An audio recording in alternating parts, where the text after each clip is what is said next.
Foreign trade policy. So foreign trade policy is actually amended from 1st April 2023. We have new foreign trade policy. Up to 2023 March, it was 2015 foreign trade policy. So 2015, they have released one foreign trade policy that was extended, and it went up to 2023 March. With effect from 1st April 2023, they have given a new foreign trade policy. First of all, what is the purpose of this foreign trade policy? What is this foreign trade policy, etc.? We will see the background of this. Initially, what has happened?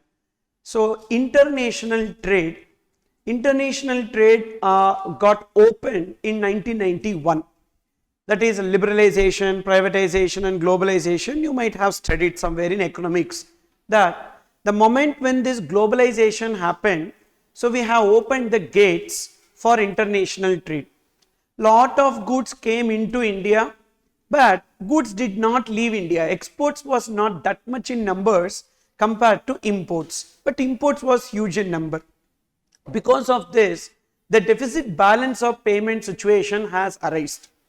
To avoid this deficit balance of payments, in 1992, so one panel meeting has happened under the leadership of Prime Minister P.V. Narasimha Rao and at that time Finance Minister Manmohan Singh. So they had a panel meeting. So what they have discussed in that meeting is that whether we need to regulate imports or not. Yes, we need to regulate imports and encourage the exports. So because if we leave it like this, what will happen? At that time itself, they perceived that the economy is not going to withstand. So for that reason, they wanted to regulate imports and encourage exports. And this function, for this function, they created one act called as Foreign Trade Regulation and Development Act 1992. Foreign Trade Regulation and Development. Here regulation of what? Import. Development of what? Exports. So Act 1992. And now they wanted to entrust this to one ministry. They gave it to Ministry of Finance. But Ministry of Finance has a conflict of interest. In what terms conflict of interest? Ministry of Finance will encourage import and discourage exports, because imports will give them customs duty, whereas exports there is no customs duty. So therefore definitely there is a conflict of interest to them. To avoid that conflict of interest, they have given this implementation work to Ministry of Commerce and Industry. That's the reason why foreign trade policy will not be coming under Ministry of Finance. Even the central government that is referred to in Foreign Trade Regulation and Development Act is Ministry of Commerce and Industry, not Ministry of Finance. In GST law or customs law, whenever in the act they refers to central government, because central government is empowered to do so, like that we have many provisions. So the central government that is referred in GST law or customs law is Ministry of Finance. But the central government that is referred to in Foreign Trade Regulation and Development Act is Ministry of Commerce and Industry. Now this Ministry of Commerce and Industry has one of this work as regulation of foreign trade or encouragement of foreign trade.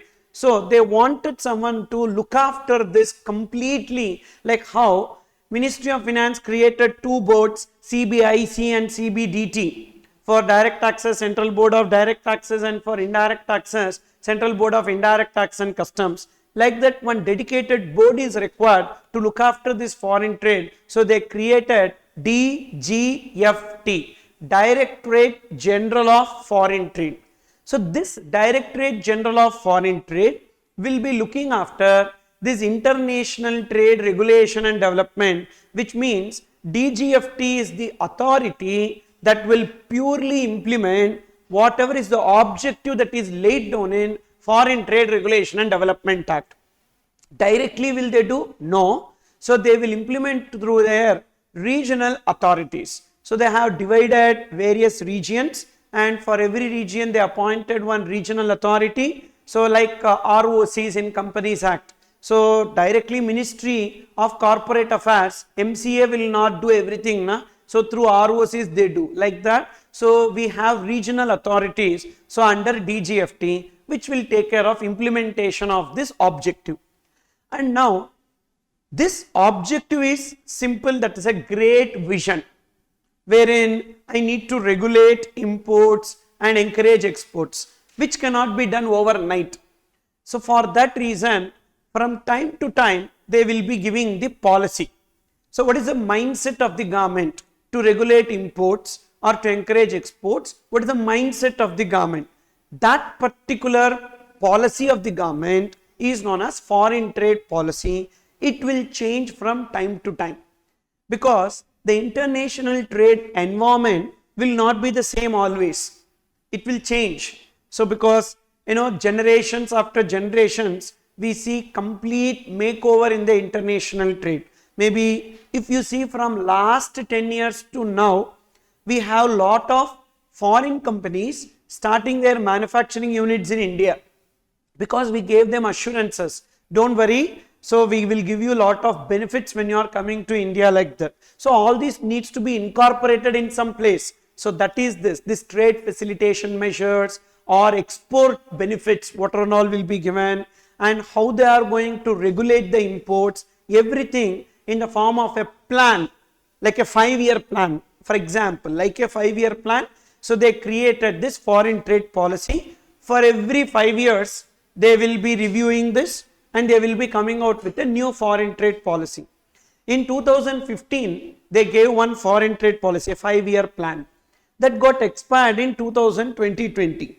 And during that time it was COVID. So international trade disruption was huge in number. So they don't want to touch anything with respect to this FTP. So they extended it till that COVID gets subsidized. So 2023 they have extended. Now they gave a new foreign trade policy with some new feature, that this foreign trade policy, there is no end date.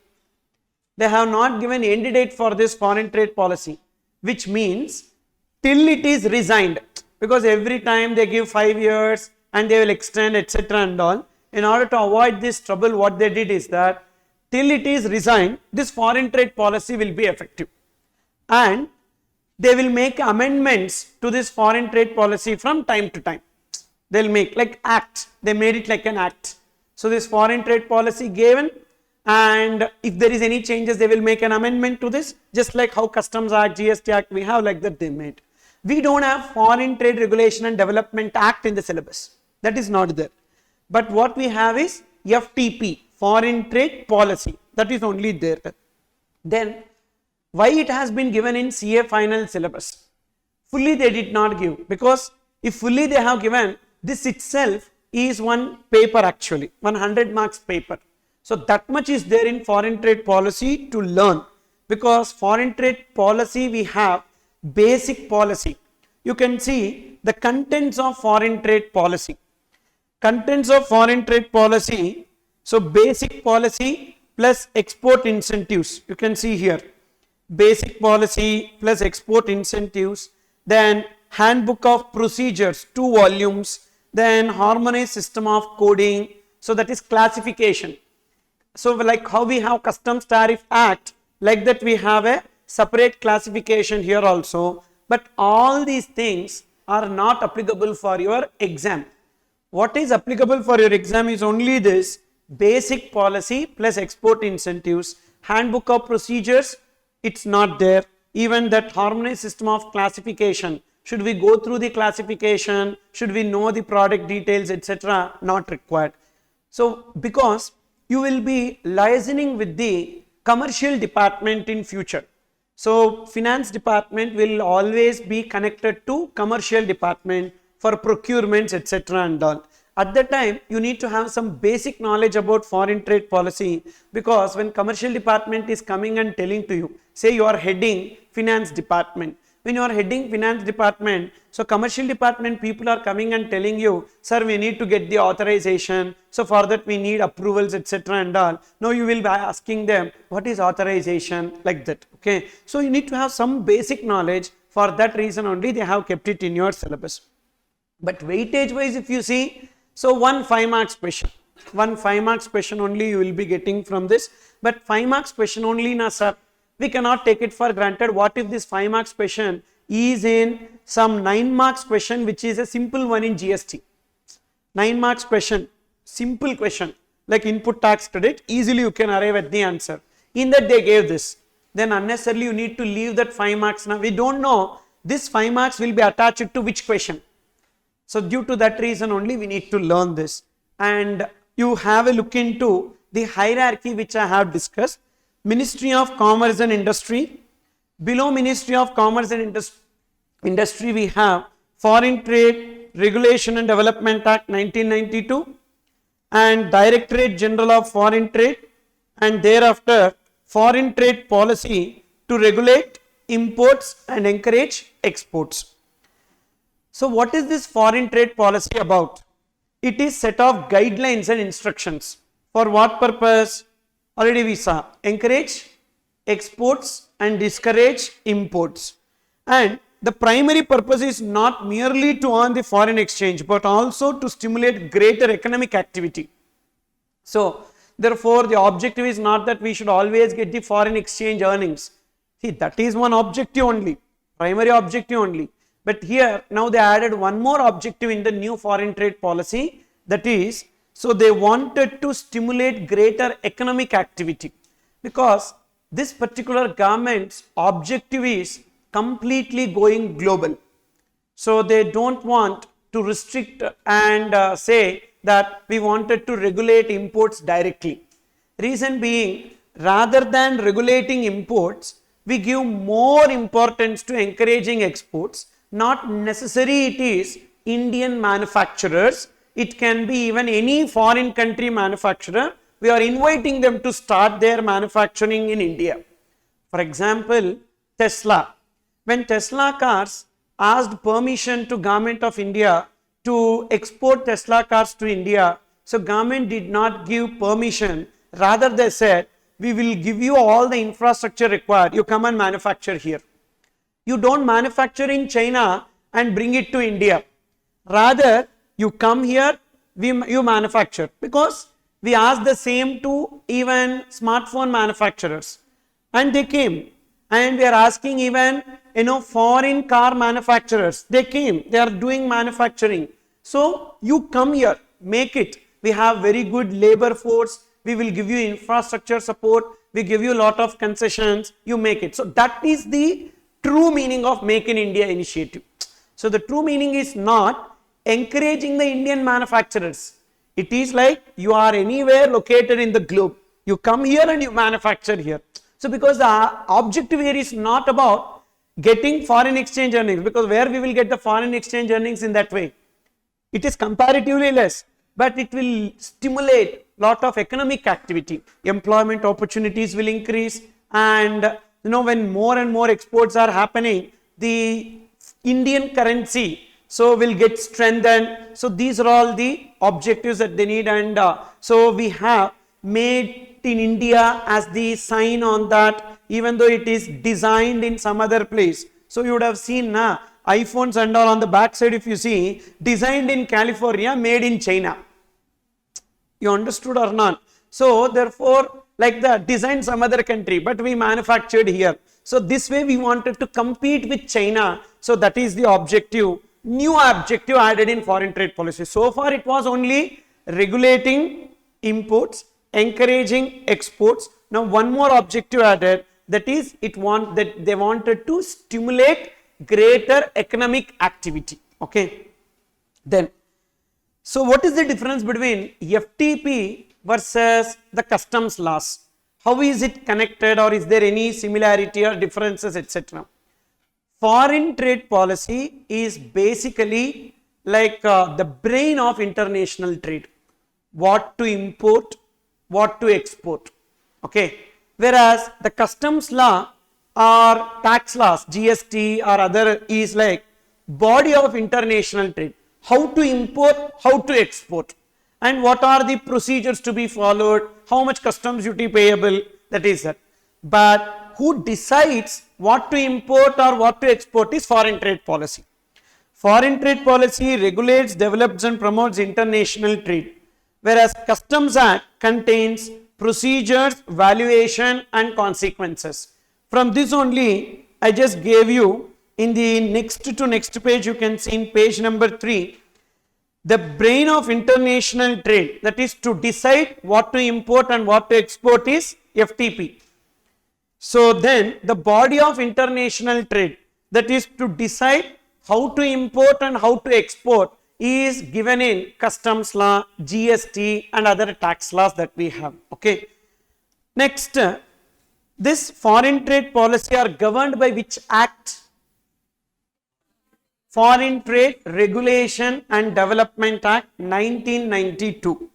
And the FTP is formulated, supervised and controlled by which authority? Directorate General of Foreign Trade through their regional authorities. And current FTP is from 1/4, no end date specified for FTP 2023.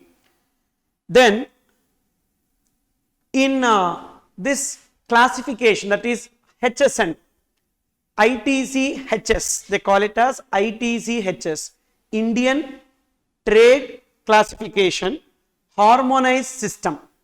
Okay, that is all the goods that we learnt in Customs Tariff Act, that it will be divided into sections, sections are divided into chapters, chapters are divided into headings, subheadings, like that we had now. In that, so they are telling this product will be prohibited. Import of this product will be prohibited. That's how the policy will be given. So import of this product is restricted. Import of this product is reserved for state trading enterprises. Import of this product is free for import. Free for import does not mean free from customs duty. For foreign trade policy it is free, means you don't need any license. So therefore imports and exports are broadly grouped into 4 categories. Prohibited means what? You cannot import it or export it. Okay.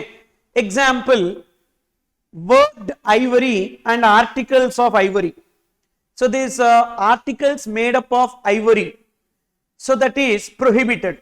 You cannot import, you cannot export, falling under HSN 9601100. The moment you enter this HSN in the DGFT website, so it will show the policy condition as prohibited. You will not be able to import or export this. Then next, restricted. Restricted means allowed but with a license, with the authorization. Authorization means what, sir? Authorization means license or permission to import or export is known as authorization. When some goods are restricted goods under foreign trade policy, how do we know, sir? That's what we need to search. So whichever product you want to import or export, once you type that product, it will show in the website that it is restricted, which means to import or export that you need to get a license. So get a license, that is authorization, make application, get the authorization, and then only you can do import or export. For example, nuclear reactors. Nuclear reactors, so we have as restricted goods. So what is the meaning of restricted goods? It can be imported or exported only under an authorization. Then next, reserved for state trading enterprises, STEs. State trading enterprises means, so there are some goods which can be imported only through those organizations. Example, certain food products can be imported only through Food Corporation of India. Directly they are not allowing, because we don't know the quality of these food items. What if these food items we are importing and we eat it and we turn into zombies? Many movies you have seen. So not that. So mainly diseases. So COVID, somehow, even though we have a lot of controls also, it came. Then in the name of food products, easily diseases will enter into India. That's the reason why they wanted to restrict this by way of telling you can import it, but it is reserved for state trading enterprise. You want to import, make application to Food Corporation of India. They will check whether these products are supposed to be imported or not supposed to be imported, and they will import it and they will give it to you. You can make the resale. Then some petrol products, petroleum products. So that can be imported only through Indian Oil Corporation or ONGC. So like that, there are some state trading enterprises. Then even this metals, some metals, rare metals, etc. and all, MMTC we have, Multi Metal Trading Corporation. Through them only you can import. These are called as reserved for state trading enterprises. So example, gas oil, light diesel oil, so falling under this HSN can be imported only by state trading enterprise, reserved for state trading enterprises. Now the balancing figure, what is that? Remaining goods called as free for import or export, means you need any authorization or license? No, directly you can import. Directly you can import and file a bill of entry, and the clearances will be done upon payment of customs duty. You don't need any license. Import of three-wheeled vehicles. So three-wheelers and all. Now lot of three-wheelers, they are importing electric three-wheelers, electric ones. So in future and all, we will not be seeing autos with which runs with that petrol, etc. and all. So they wanted to convert this into either gas based or electric based. With that objective only, Government of India announced a diesel ban. Okay, so they want to gradually ban diesel and petrol only, and petrol, automatically the cost of petrol is high. So therefore people will go in search of alternatives. In that alternatives, they want to set up lot of electric vehicle charging stations and even gas CNG stations, so that should be an alternative means of fuel.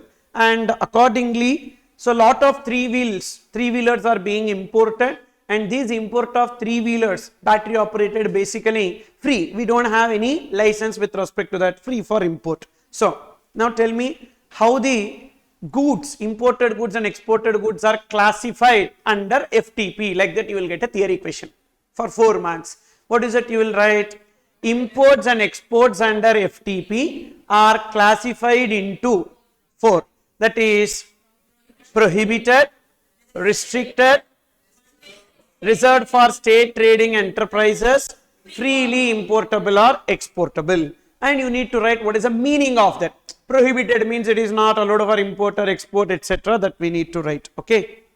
Then, and see, you don't refer to your book, that is resource book or that's it book or any other book, because all the informations which I have given in those books are old FTP, because at the time when these books were published, so FTP was not released. Actually FTP was released 1 week before only, within 1 week before only. So due to that reason, I could not incorporate all the provisions. So that's the reason why I am requesting everyone. So you online students or Google Drive students or those who are watching this, so please restrict yourself from reading anywhere else, read only this. And this is a new FTP released by ICI, this is the ICI booklet. ICI gave it for 50 pages, I reduced it for 28 pages, that too with the form of charts, etc. and all, it is simplified. So this alone is sufficient. Okay. Then administration of FTP, in order to know who are all the authorities who are connected to foreign trade policy, I have given here. First, authorization. What is authorization means? I told you, license. For which goods we need license? Import or export which are restricted. Restricted goods requires license. Who will be giving this license? Authorization, DGFT through their regional authorities. Then DGFT, already we discussed, it is a final authority for interpretation of foreign trade policy. And suppose if there is a dispute between provisions as per customs and FTP, which will overwrite? FTP will overwrite when it comes to what to import, what to export, etc. So therefore, in case of dispute in implementation, DGFT overrides CBIC. DGFT overrides CBIC. Suppose if there is a provision which is in contrary with customs law or GST law, even then FTP will override. Just like your DTAA, which says so that will override the income tax, like that. So that like the FTP will override the provisions of So customs, GST, etc. DGFT may, in public interest, pass such orders or grant some exemption, relaxation, relief as it may deem fit and proper on the grounds of genuine hardship and adverse impact on trade.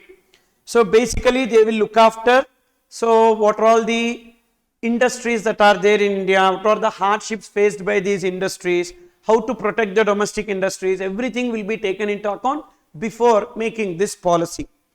Then settlement commission.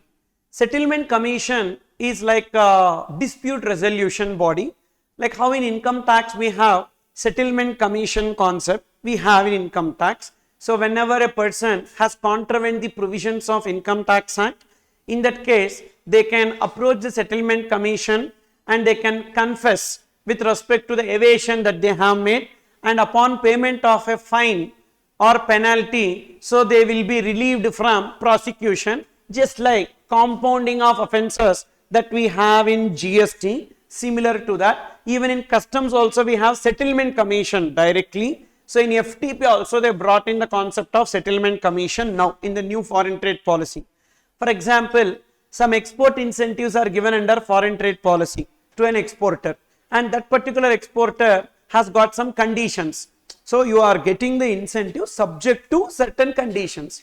You did not fulfill those conditions. In that case, the recovery will be initiated. Whatever benefit that has been given, it will be recovered. So to do that recovery, so when they implement the prosecution provisions and all under FTP, so the importer or exporter is having option of going to the settlement commission, paying off the dues along with the fines, so that he will be relieved from prosecution. Okay, that is this. Settlement commission authority set up by Department of Revenue. But who set up this settlement commission? Not Ministry of Commerce and Industry. So Ministry of Finance, Department of Revenue has been empowered to settle matters of default in export obligation also. So the same settlement commission which we saw in income tax will look after income tax, customs and FTP. Okay, GST we have not brought, that is GST is not coming under settlement commission yet. So the settlement commission under income tax will look after three: income tax, customs and FTP. Then Reserve Bank of India, it works under Ministry of Finance and monitors receipts and payments for exports and imports, because all exports, when incentives are given, it will be with the condition that the foreign exchange proceeds should be realized within the time stipulated under FEMA or RBI. So that's why RBI also will work in close coordination with FTP. Then CBIC, how CBIC will work under FTP? So it will facilitate implementing the provisions of FTP. I told you already, FTP is supreme when it comes to international trade. Now CBIC has to implement whatever provisions that are given in FTP. Like Customs Department is responsible for clearances in line with policy formed by DGFT. For example, DGFT says this product is restricted, then the Customs Authority should check for the license for this product. We discussed nuclear reactors are restricted. Now we are importing some nuclear reactors or parts of nuclear reactors. Now Customs Department, we will file bill of entry. Now what is that they need to check? Nuclear reactors are restricted, so please produce a license, otherwise they will not allow the goods to be cleared. Okay, so like that, in coordination with DGFT they need to work. GST authorities are also involved in the matters relating to export. So in the matters relating to export, like export upon payment of IGST or without payment of IGST, so and whether they claimed any ITC refund or not. So all this information, documents needs to be submitted with foreign trade policy. Then state GST departments, anyhow CBIC is there, then what is the need of state GST departments? See, GST, the taxpayers are divided into two. Some taxpayers will come under state GST departments which will look after both CGST and SGST. Some taxpayers will come under CGST officers who will look after CGST as well as SGST. So they have not given to the same taxpayer jurisdiction as CGST jurisdiction, CGST officer, SGST jurisdiction, state GST officer. They did not divide that way. For example, so I am a registered person and above me I don't have CGST officer because I was registered in one locality.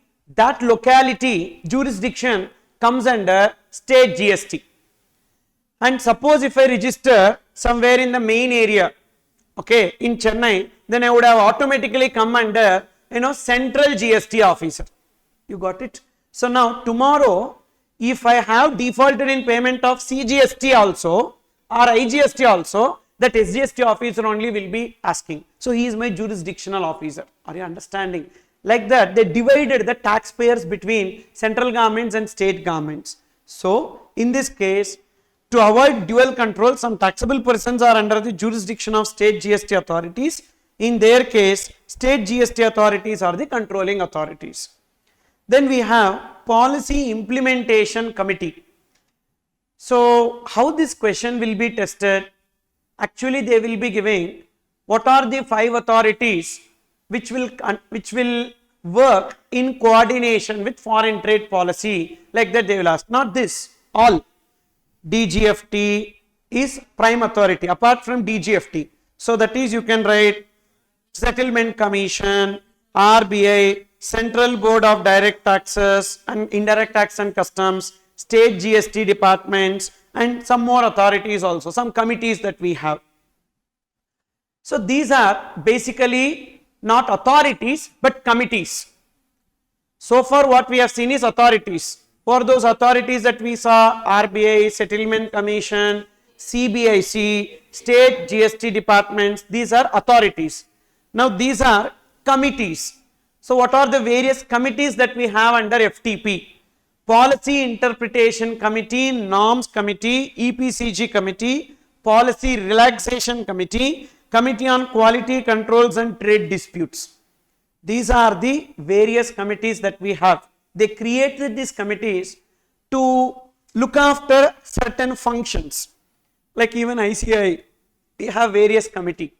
So Committee of Examination, which will look after examination, Board of Studies, etc.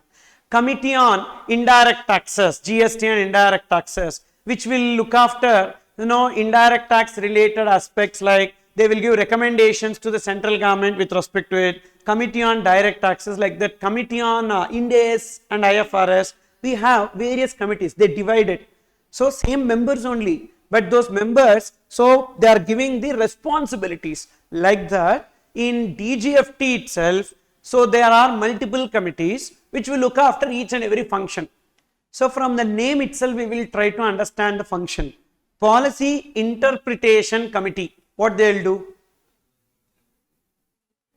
So they will aid the DGFT in terms of interpretation of a particular product will come into this heading or a different heading. Issue in classification.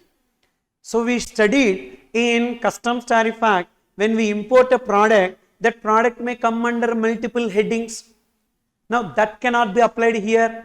Latter the better, prefer specific over general, that and all cannot be applied here. So therefore, here whenever there is a dispute with relation to classification, who will look after that?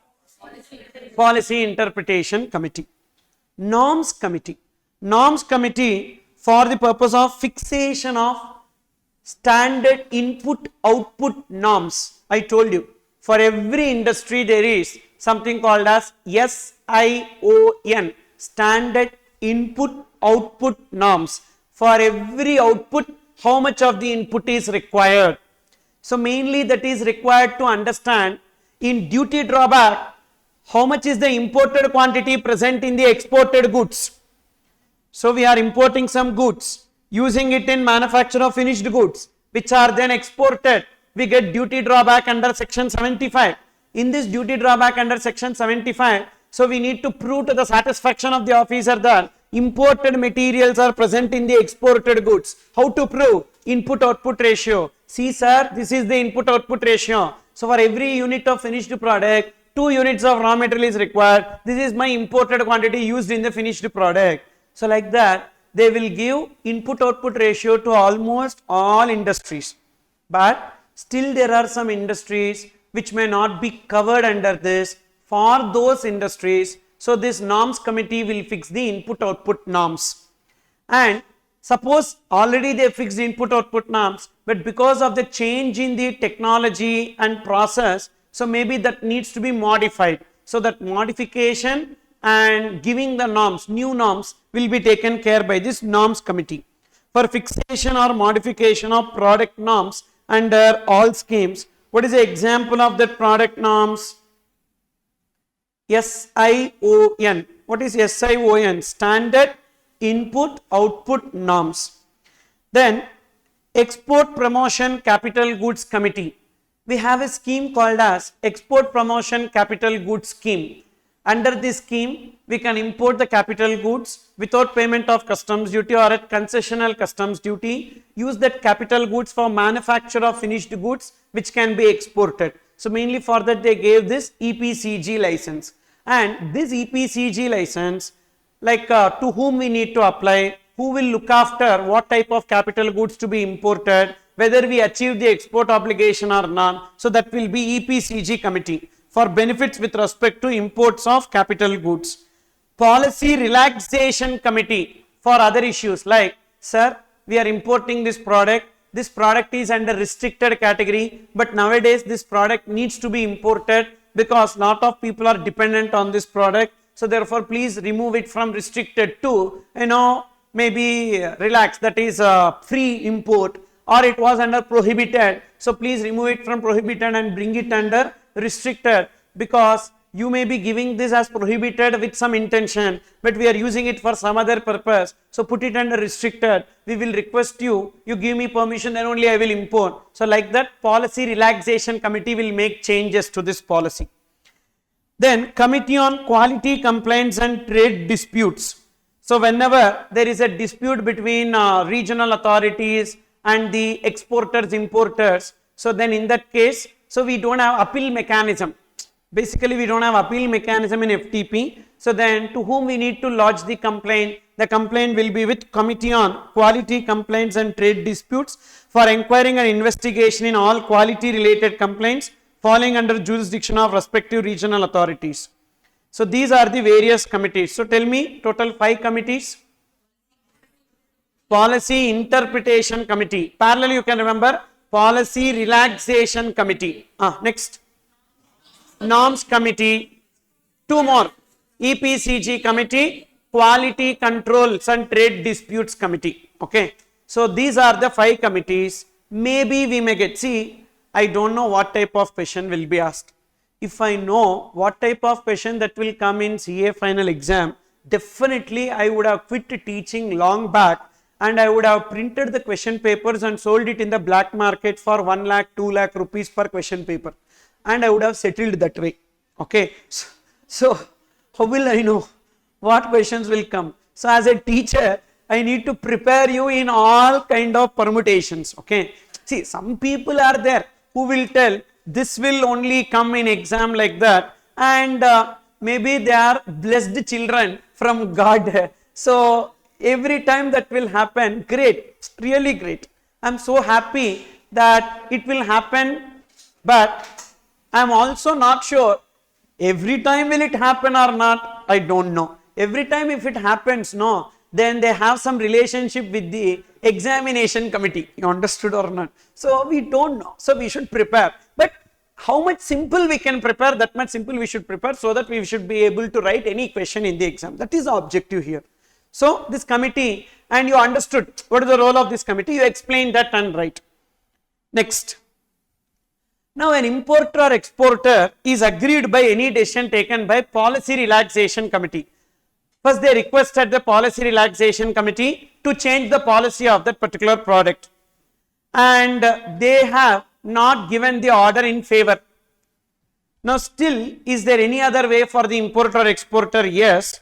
So they can approach DGFT directly, Directorate General of DGFT, and a specific request for personal hearing has to be made to DGFT, which may consider for relaxation for after consulting with all the committees, and the decision conveyed in pursuance to the personal hearing shall be final and binding. So which means it is like a appeal against the Policy Relaxation Committee. Policy Relaxation Committee has given some order telling that no, we are rejecting your request of changing it from prohibited to restricted. So now we can approach DGFT also. Finally, DGFT's decision is only binding.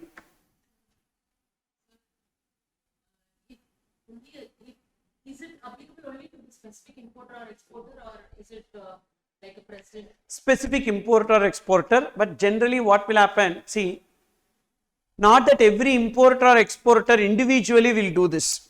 So what they do, they will be having some councils or associations.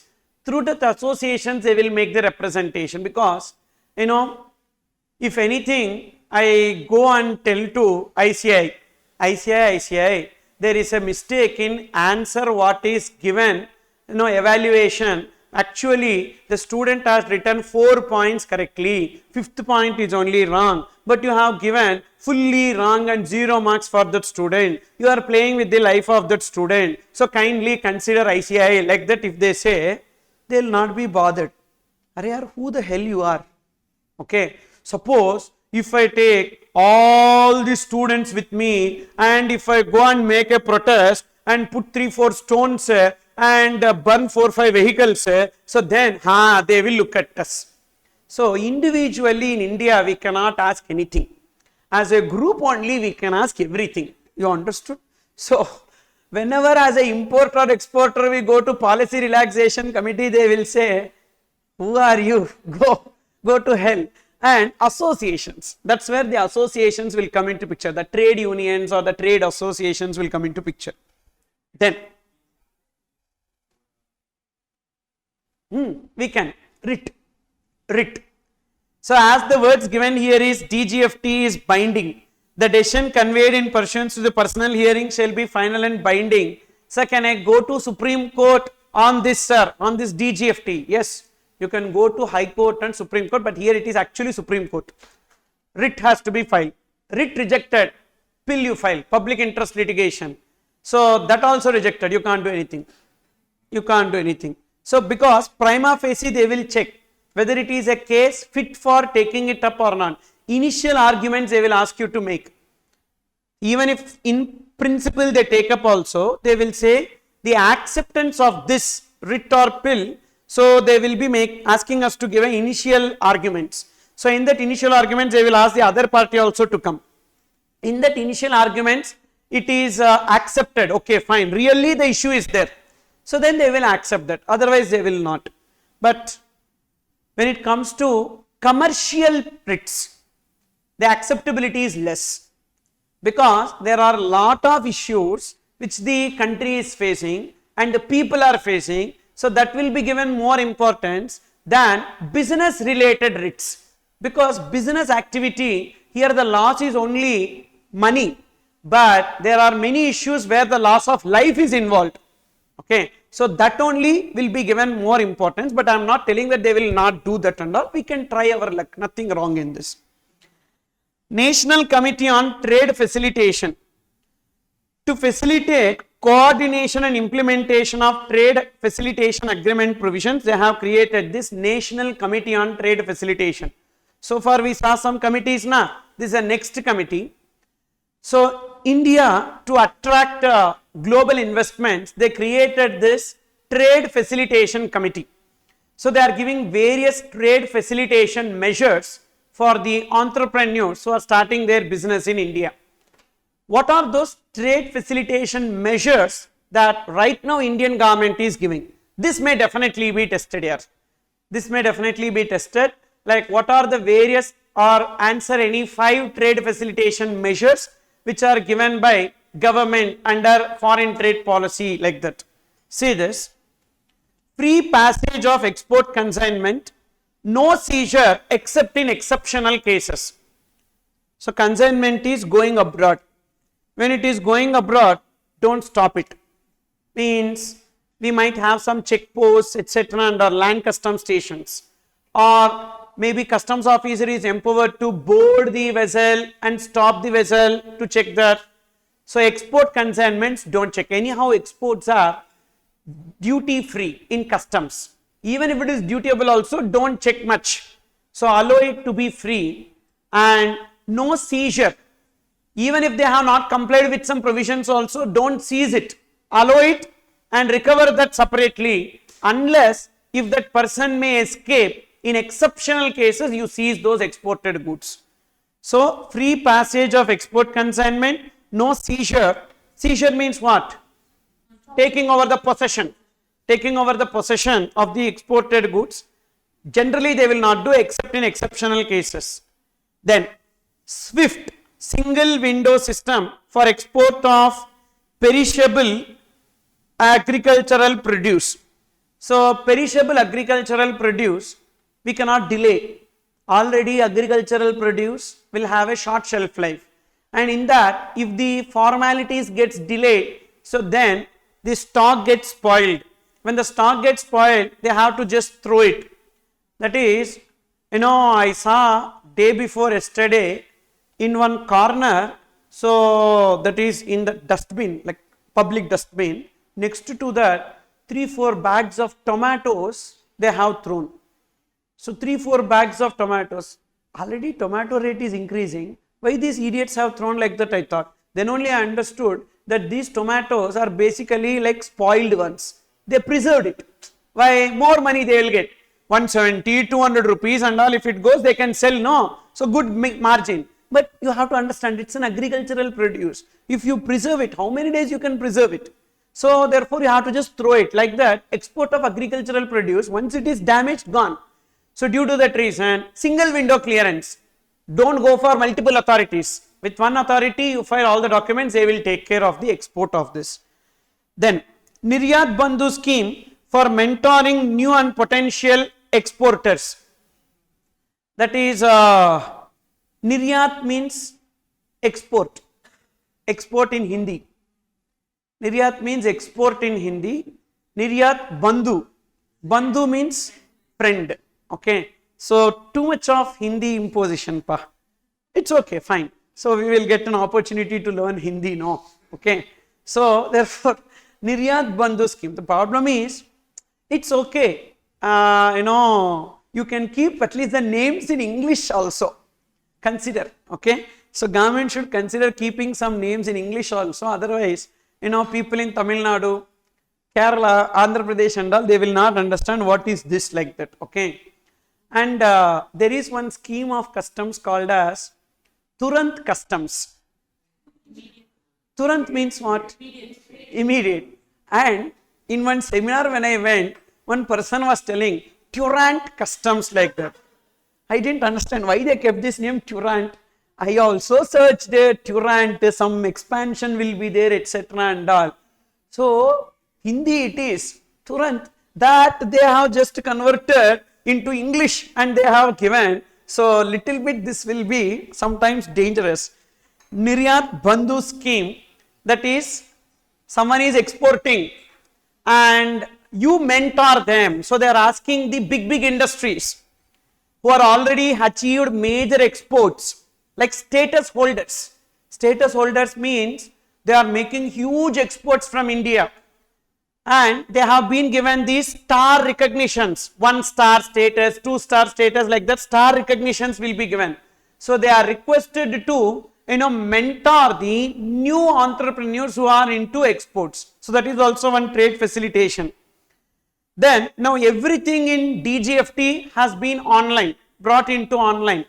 That is RCMC. RCMC refers to registration cum membership certificate, which every exporter has to obtain from his council. Export council means every exporter should register in a particular export council. So that is, for example, I am a fisheries export. When I am exporting seafoods, so there will be, so Seafarers Association or Seafood Exports Association will be there in my state. In that association I need to register. So because they wanted to make every export on an organized manner, to have a complete control over exports, and therefore I need to get RCMC, otherwise I will not get benefits. Export benefits I will not get. Generally every importer exporter should have a IEC, import export code, that is regular.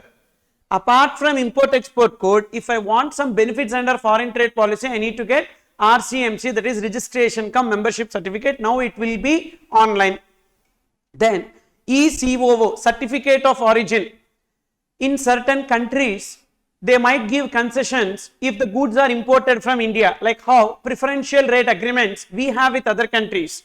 So whenever we are importing from some countries, we have a preferential rate of duty. Same way, if those countries are importing goods from India, so preferential rate agreements will be there with them, so that rather than charging the regular rate of customs duty, a preferential rate of customs duty will be charged. So, but what is the proof that the goods are coming from India only? So that particular person outside India will ask the exporter in India to give a certificate of origin. That certificate of origin, so we previously used to get manually, but now we can get from DGFT website itself, e-certificate of origin. Same way for us also, when we are importing from some preferential countries with which we have trade agreements, so we need to also ask the exporter to give this country of origin. Otherwise, Indian Customs Department will not know whether it is really coming from that country or some other country. Then quality control and trade disputes, making complaint. We discussed a committee on quality control and trade disputes. So online applications only, all these are being made online. Then IT initiatives to enable paperless, contactless and transparent environment for availing export benefits.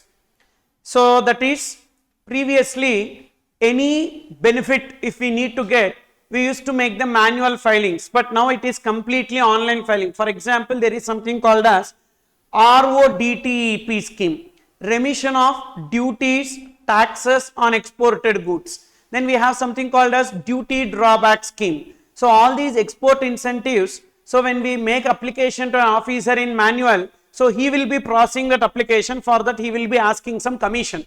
But now everything will be online. So once it is made online, they will automatically process it and credit the amount into our electronic duty credit ledger. Then 24/7 help desk facility, just like this automated chatbot is there, na? Automated chatbot. That automated chatbot will be there. So when you want anything, you type it, depending upon the query, it will take the information and it will fetch and give. So that is what 24/7, not that they deploy some people over there, 24/7 literal sense. They will deploy people, but in the office hours remaining. So somewhere 2 a.m. don't get up and ask something and expect someone to reply there. Okay. So it is like, so automated bots they have incorporated. That's what they are calling as 24/7 help facility. Good only. Then measures by Customs Department. So these are the measures by Customs Department. Single window interface for trade to file all documents at single point. SWIFT. Okay. Single window interface for trade. So that is already I told you, for already agricultural produce, but that is launched by FTP, but launched by DGFT, but this is launched by Customs itself, that all export documents or import documents now, we don't have to go with multiple authorities, with single authority itself, that is the jurisdictional officer.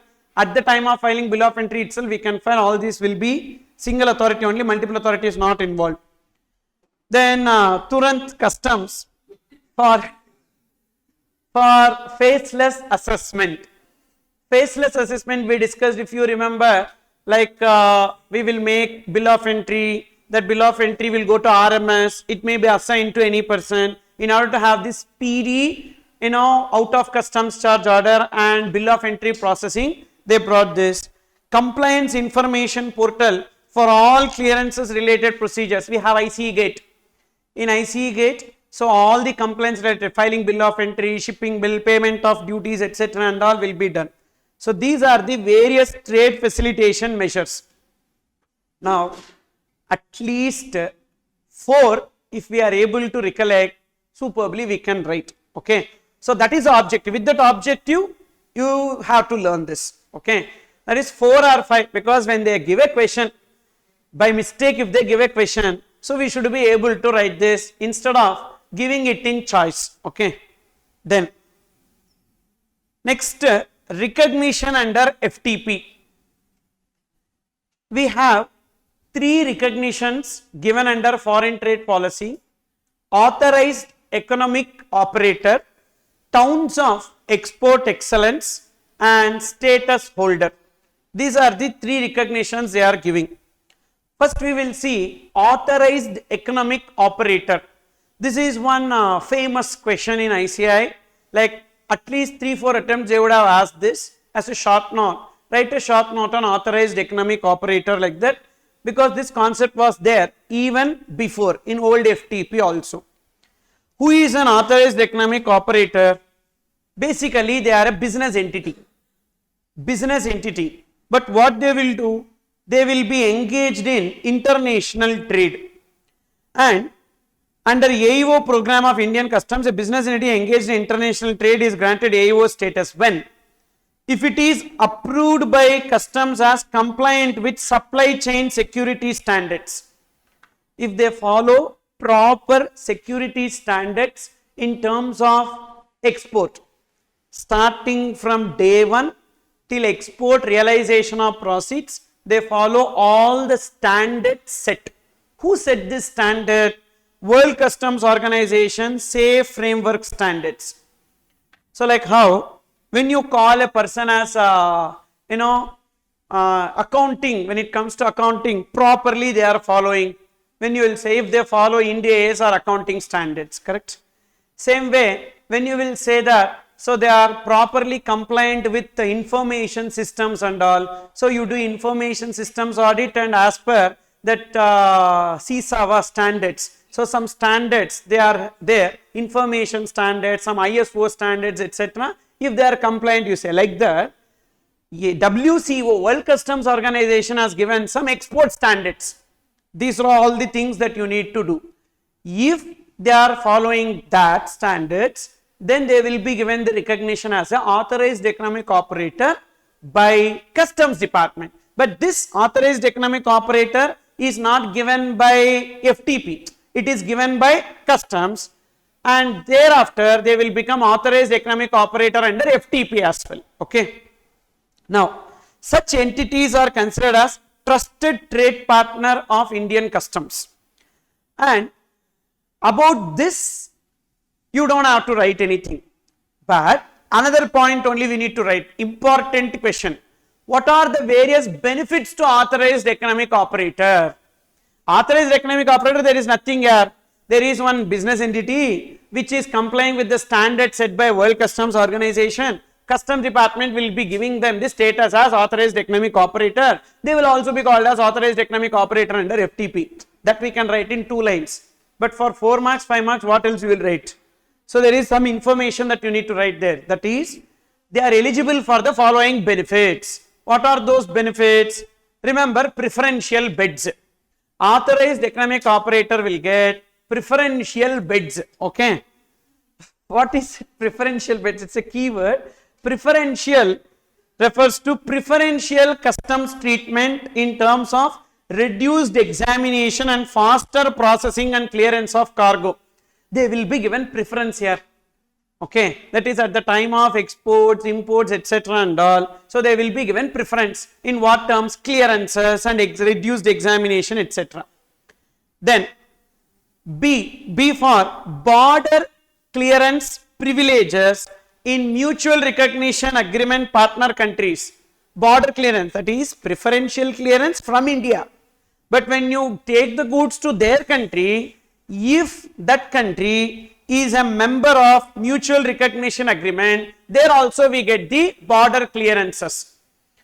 Then border clearance privileges. E, enhanced port delivery. That is, in the delivery, that is our goods which are all delivered in their countries, or imported goods for exporters, that is these authorized economic operators. So enhanced port delivery, that is after out of customs charge order, so we get the delivery from the custodian.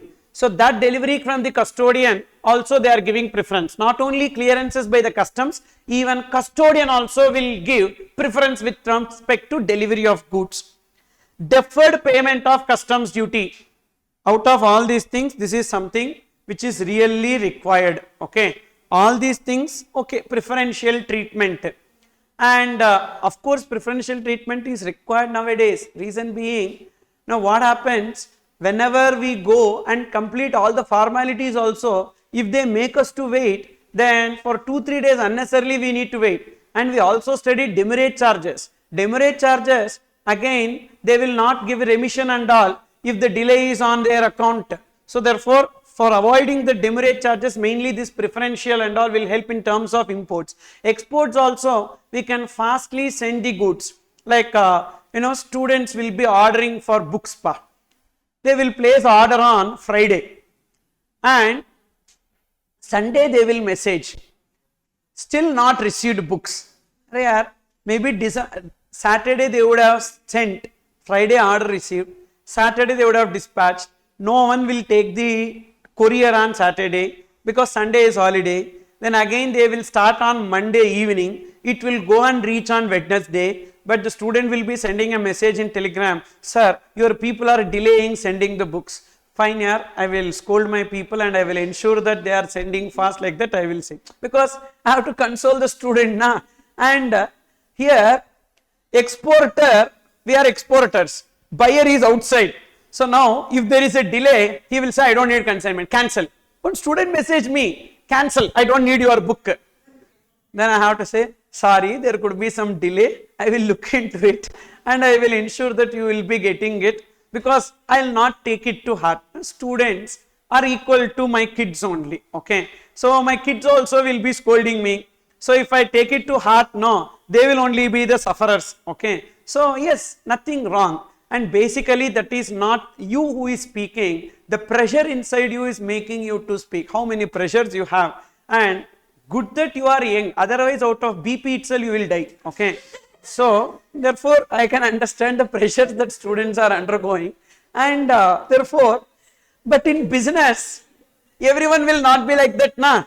Exporter, importer outside India, yaar, there is a delay, I cancel. Already you took it to the port and the goods are in port. Now if the person says cancel, then all this cost will be waste. That's the reason why preferential treatment is required there. Then next, deferred payment of customs duty also we learnt in case of import. We don't have to pay customs duty immediately. Whenever we file the bill of entry from 1st to 15th of a month, we can pay by 16th working day of that month, 16th to end of that month, next month first working day. So in customs deferred payment we have seen that. So that benefit is given to authorized economic operator. Then self-certification. Actually certificate of origin they need to get from website. E-certificate of origin. No, they don't have to get E-certificate of origin, they can sign like that. Okay. So they are only giving certification that it is made in India. Got it? Then, so these are the benefits that they get. So what are the benefits to authorized economic operator? They get preferential bids. Okay.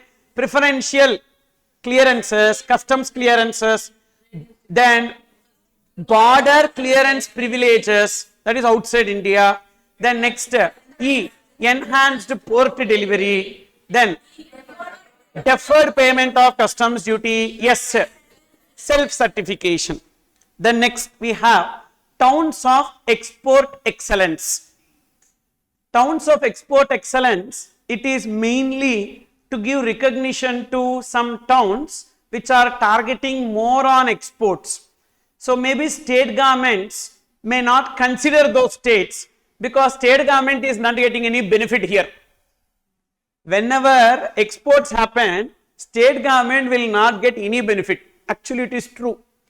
Exports are exempted under customs and under GST also. We have lot of facilities, which means state government will not get anything.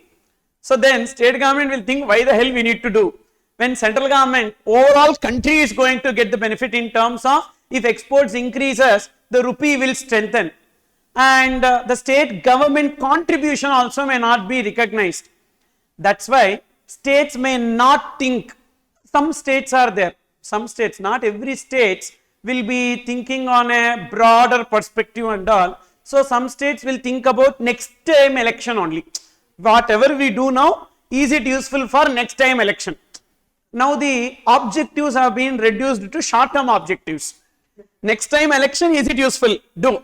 And do marketing. 1 rupee spend, 10 rupees you do marketing on that. Okay. So yes, every state is like that only nowadays, majority. You take Tamil Nadu, Andhra Pradesh, Telangana, Kerala, I am not seeing much here like this. So really they are different line there. So Karnataka, first they need to do something, no, to publicize also. So therefore, here what happens that, the state governments may neglect these towns of export excellence. Example, Tirupur is a town of export excellence. From one Tirupur itself, lot of garment manufacturers are exporting garments. That is a town of export excellence. So now under FTP, they are recognizing this town as export excellence. So even if state government is not spending much money there for creating good infrastructure over there, central government will spend money. You understood? That is this town of export excellence. Selected towns. But again, sir, here we are creating rift between the states by central government. Of course, part and parcel of politics. So selected towns which are contributing handsomely to India's exports by producing goods of specified amount, so that they will decide what is the amount of exports that they will decide, may be granted recognition as town of export excellence. They will be provided targeted support and infrastructure development to maximize their export competitiveness and enable them to move up the value chain, and also to tap new markets by granting specified privileges to them. Like they will be brought into the list of exporting places. So therefore, some recognitions they will get and some privileges they will be given. Then next, so that much only, a small point. So objective you try to understand. Objective is what? To provide the infrastructural support to those towns. They are making these towns as towns of export excellence. Okay. Next. Third one is status holder. Status holder incentives we have. So already I gave you little bit information about status holders just now, that depending upon the export that they are making, they will be given a status, 1 star, 2 star, 3 star, 4 star, 5 star, like that. Total 5-star ratings is there. And to achieve that star ratings, they need to make some export performance. And who will be given this status holder certificate? Exporters granted status certificate in terms of FTP, business leaders who have excelled in international trade and have successfully contributed to India's exports. So they will be called as status holders.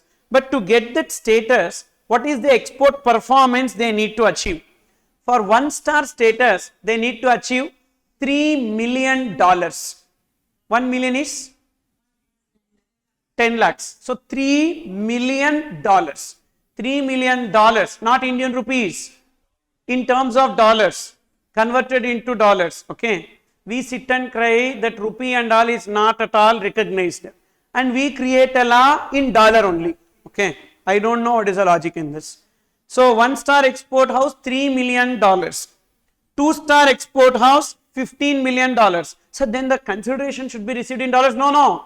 Consideration can be in any foreign exchange, but you have to convert it into dollars. Sir, how can I convert into dollars? So they are asking us to take, so rate, exchange rate as on 1st April of each financial year.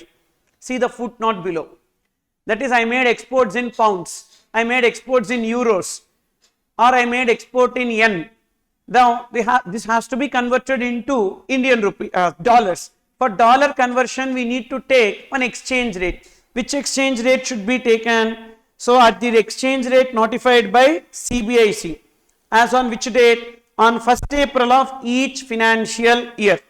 So which means this throughout this financial year, whatever we have earned as foreign exchange, entirely you convert into dollars using the exchange rate prevailing as on 1st April of that financial year. Now this export performance is for 1 year. $3 million is for 1 year. No, not for 1 year. This $3 million is for current and previous 3 years taken together. So means literally 4 years. Current year and previous 3 years taken together. Okay. Current and previous 3 years. So which means total 4. Current year and preceding 3 financial years. So 4 financial years we need to take together, and we achieved $3 million exports, which means we will get 1-star status. And there is one more point here, that is how many times we need to get it. How many times we need to get it. So one time if we get, we will get the certificate? No. See the next page. For granting status, export performance is necessary in all the 3 preceding financial years. In all the 3 preceding financial years, we need to have the export performance, then only we will get the status. Okay. So I am just explaining this with the help of one question. Say this, 2000, so 19 onwards I will take to understand. 19, 20, 21, 22, 23, 24, 25. And what is the exports? What is the exports that we have? So here exports. Exports in 2019 is $1.5 million, and 2020 it is $2 million. 2021 it is $2.5 million, then 1.5, then 10, then 20, then 50, like that we have. Now we need to take the export performance first. What is the export performance? Export performance will be taken as current and previous 3 years. Current and previous 3 years. So actually we need to take from 2022 only export performance. Okay. Current and previous 3 years. Say we started business in 2019. What is the export performance? 1.5 million only. And 2020, current and previous 3, but we have only 1. So therefore 3.5. And then 3.5 plus 2.5, $6 million. Then 1.5 plus 6, $7.5 million. Then here don't add 10 directly. So 10 plus 3 years, previous 3 years. Export performance is current year plus previous 3 years. Current year 10 plus previous 3 years. So 2, 3, 4, 5, 6 plus 10, $16 million. Then again here 20 plus preceding 3 years. So 10, 1.5, 2.5. So 30, 33, 34. $34 million. Then now 50, 60, 70, 80, 81.5, $81.5 million. So up to this easy. We arrived at the export performance. Now what is the condition that it says? So it says, for granting status, export performance is necessary in all 3 preceding financial years. Okay. So current year you will get the export performance status 1 star, 2 star. In the 3 preceding years you have achieved export performance. Now, so star status. Now tell me, in which year which star status will be given? What is the 1-star status? $3 million. When they achieved $3 million? 2020. Okay. Next. 2021. Then 2022. Now 3 years they achieved 333. Correct. 3 years they achieved 333. So 2023 they will get 1 star. You understood? It's not that whenever they get $3 million, they will be getting. No. Last 3 years, consecutively, they should be getting $3 million export performance. Means yearly or no. While calculating export performance, we take cumulative of 4 years. Current year and previous 3 years, we take for cumulative. Current year and previous 3 years, not 2 years. Current year and previous 3 years we take. Total 4 years we take for computing the cumulative exports for counting export performance. Once we get the export performance, so that we need to achieve for 3 consecutive years. When we achieve for 3 consecutive years, next year we will get the star status. So we got $3 million in 2020, 2021, 2022. So we are getting 2023 1-star status. Then for 2-star status, what is the export performance that is required? 2-star status 15 million. Now where we got 15 million? 2024, 23 we got 15.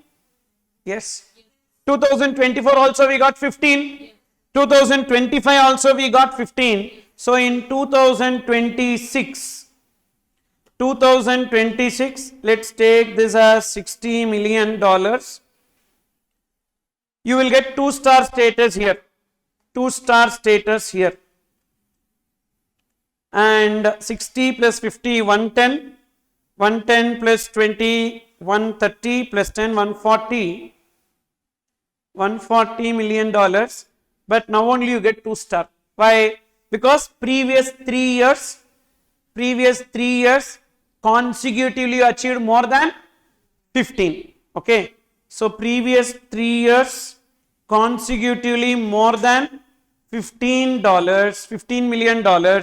So that's why we got. Same way, why we are getting in 2023? Because previous 3 years consecutively greater than $3 million. That's why.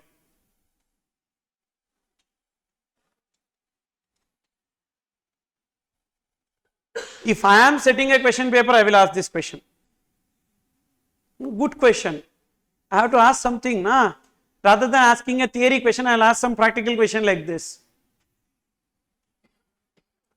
Then, for getting 3-star, how much is required? 50 million. But in this case, they will not get 3-star now, based on this data. So we need further they need to make exports and then only they will get. So based on the data available here, so far they get only 1-star and 2-star. So tell me, what are the key points that you need to remember for counting export performance? Export performance should be counted based on current year exports and previous 3 years exports. And we need to achieve that export performance for 3 preceding financial years consecutively, then only we will get in the next year the star status certificate. Once the certificate is given, it will not be withdrawn. It will not be withdrawn. Because we are giving a certificate for the exporter. Once they get that certificate, they will be getting that certificate. Okay. For example, you became CA. You got FCA. Thereafter, you were focusing only on real estate business because your father is a real estate developer. So you thought real estate business, you can take it to the next level. You focused only on real estate business, but you did not disclose that to CA Institute, and you are happily continuing your CA certification also. Now will they remove? No, again come and write foundation, inter, final, like that. Even if you forgot everything also, it's okay. You are a CA only. Okay. Only thing, you will not be able to earn money as a CA, but you are a chartered accountant only. Okay. Like that, he achieved exports. Now, not that he should be always be continuously. See, this continuously they need to impress only in case if they are into the business. Otherwise, why they need to? So therefore, they will be given the certificate, and once they achieve the status, that's why they are telling, not 1 year if they get that performance, continuously for 3 years if they get that performance only they are giving. Next. Numbers you need to remember now. 1-star, $3 million. 2-star, $15 million. Then, so 3-star, $50 million. Then, 200, 800. Okay. These limits have been modified. Previously we had some other limits. Now they modified it. $3 million, $15 million, 50, 200 and 800. So these numbers you need to remember. 3, 15, 50, 200, 800. Okay. Easily you will remember. Phone numbers and all you will remember. Why can't this number you will remember? Easily you will remember. You like someone, you remember their phone number or not? Yes. That itself we can do. Can't you do this? That also not important. This is important for your exam. So definitely you will remember. What are the benefits to status holders? Remember this keyword, wipes made in India. Not wives, wipes. Okay. Wipes made in India exempted. Okay. So what is the W? Warehouse license to 2-star and above. So we discussed in customs procedures, I told you warehousing procedures, that usually warehouse license will be given by the customs authorities. So now the warehouse is not owned by customs department, but it is licensed by customs department. So that is this warehouse license to 2-star and above. But 1-star they will not get. 2-star and above only will get warehouse license. Input private or public warehouse, both. Public warehouse or private warehouse, any warehouse. So they will be able to establish. Only difference is what? In public warehouse, not only their goods, they can also allow others' goods also to be kept. And in private warehouse, their goods only can be kept. So, but basically to give license, so who is eligible? There are many people who are eligible. Not that to them only they will give license, but to them also they will give license. Which means there are many eligibility conditions. One, that eligibility condition who can establish warehouse is 2-star export house and above. Input output norms on priority, that is within 60 days by norms committee.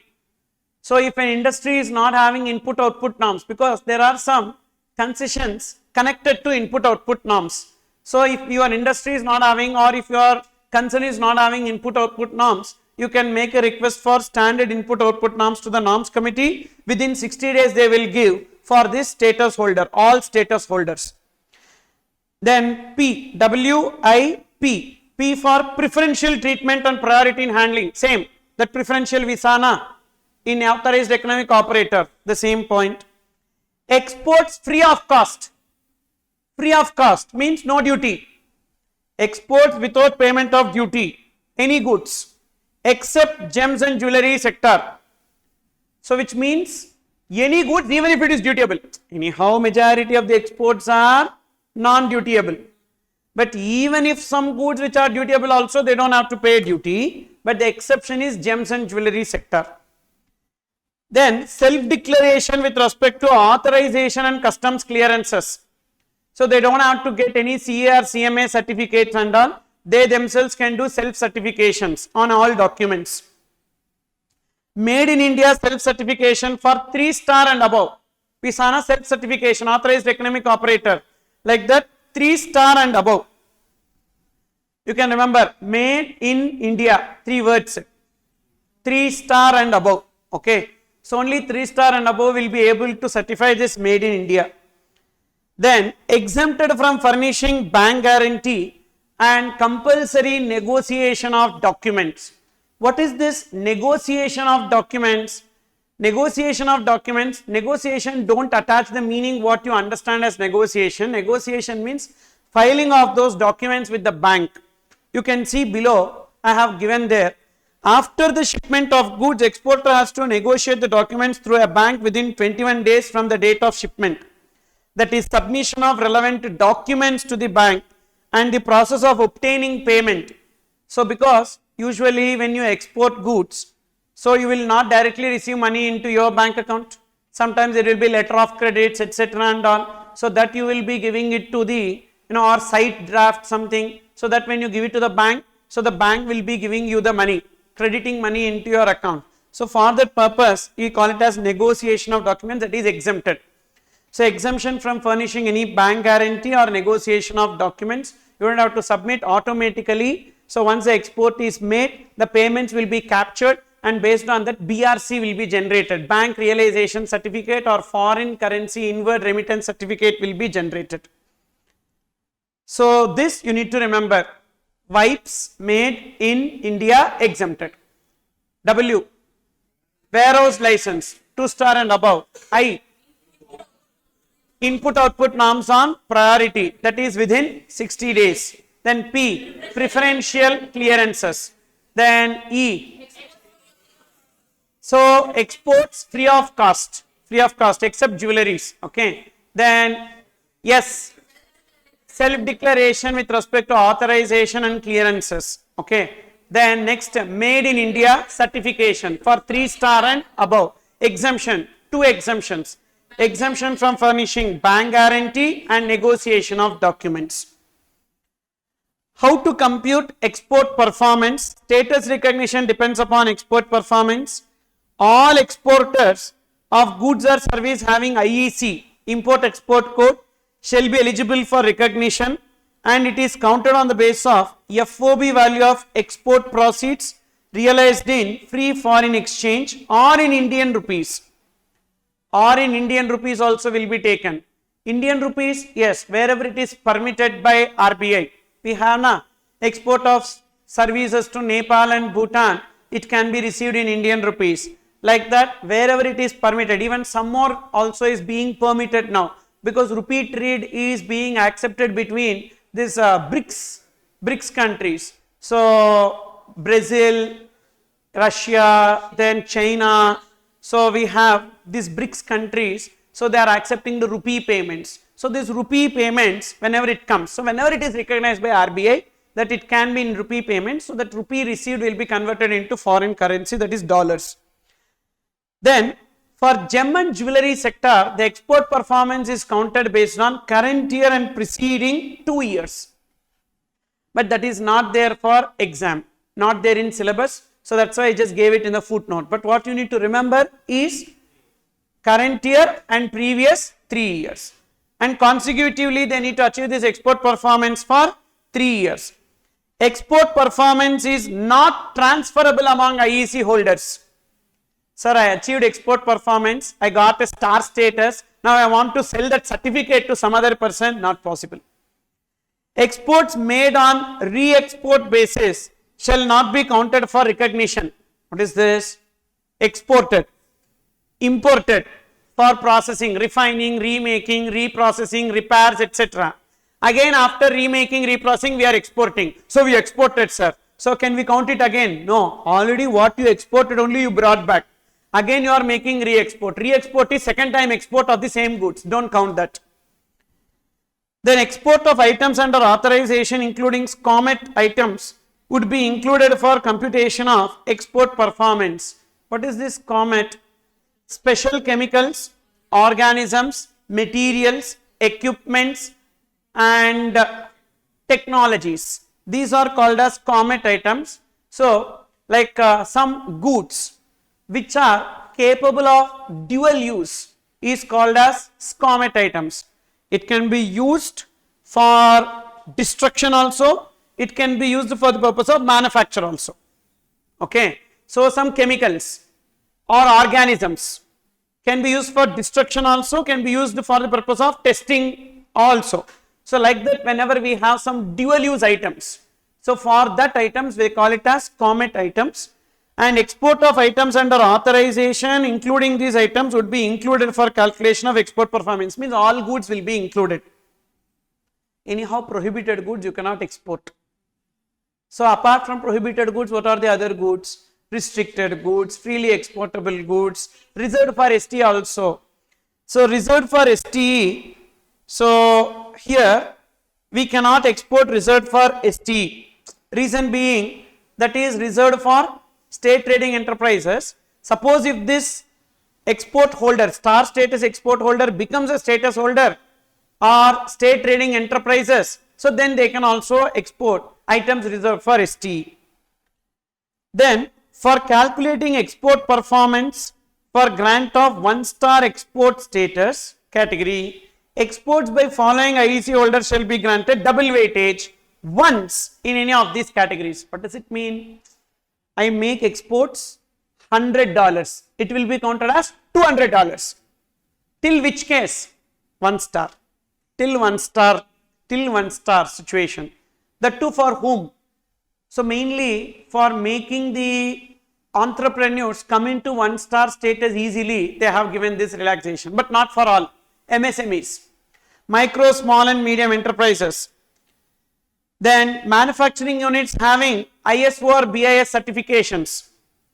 Then units located in northeastern states including Sikkim and Union Territories of Jammu, Kashmir and Ladakh also. Then export of fruits and vegetables. For these people only, micro and small enterprises, industries with ISO or BIS certification, units located in northeastern states, Sikkim, then Union Territory of Jammu, Kashmir and Ladakh, then fruits and vegetables. For them, if they make $100 or $1, that will be counted as $2 till the time they achieve 1 star status. Once they achieve 1 star status, thereafter it will be normal weightage only, no double weightage.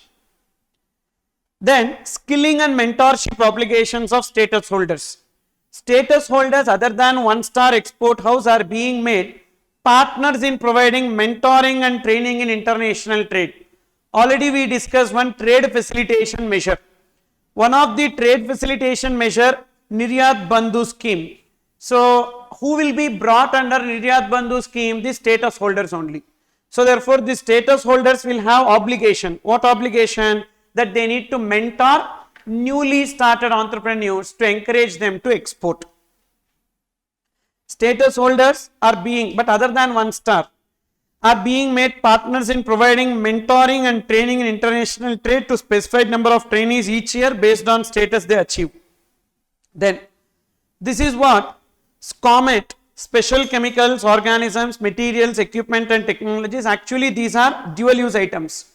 Examples of SCOMET is nuclear materials, toxic chemical agents and aerospace systems, etc.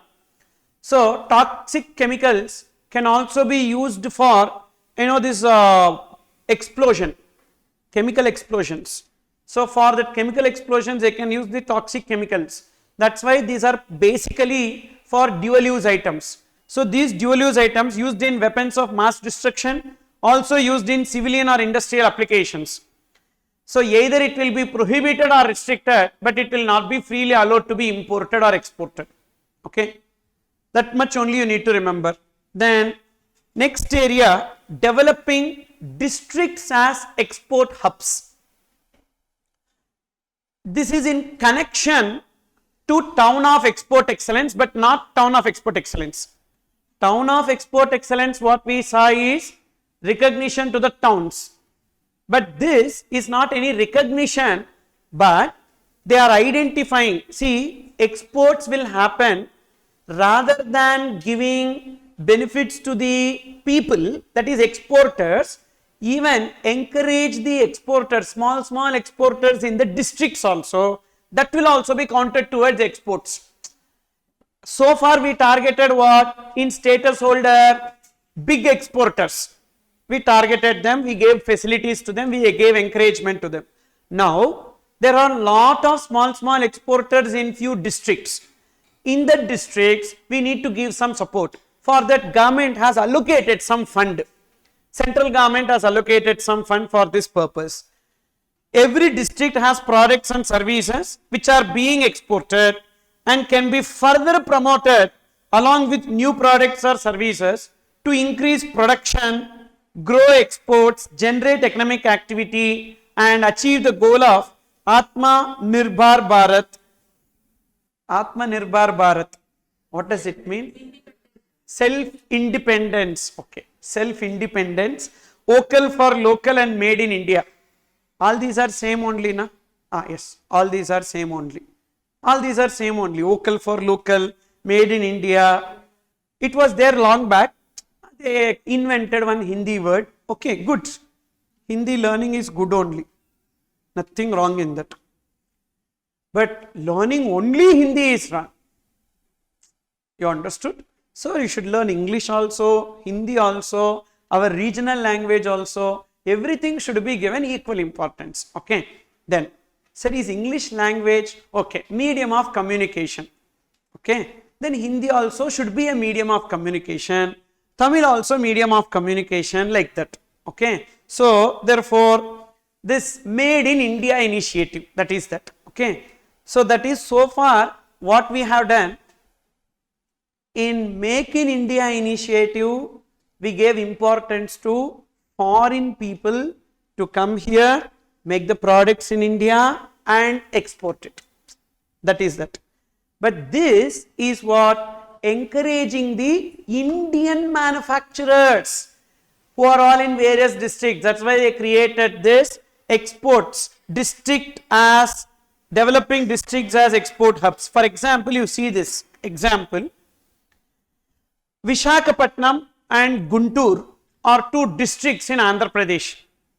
Sir, why you did not find any place in Tamil Nadu, sir? Tamil Nadu government did not give. Andhra Pradesh government is doing something in this line. This developing districts as export hubs is basically a central government scheme. This central government scheme, Andhra Pradesh government in South India was able to do this primarily very fast. So maybe they needed so much funds or what, I don't know. So that's why they were so fast and identifying the goods, and they have released the report to the central government. But other states also are doing it in the due course. But for example, I gave you this, not that other states are not doing. Every state will do that. Who will not need funds? I also need funds. If central government is giving, I also need funds. Who is not requiring funds? Everyone needs funds. So Visakhapatnam and Guntur, for example, two districts in Andhra Pradesh. And they are identifying, see how they are identifying products identified for potential exports. What are they?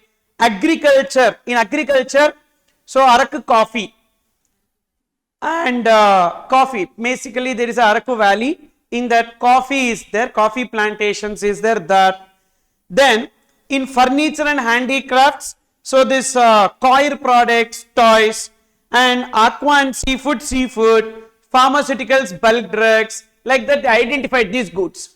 So, and they gave a report. They gave a report to central government.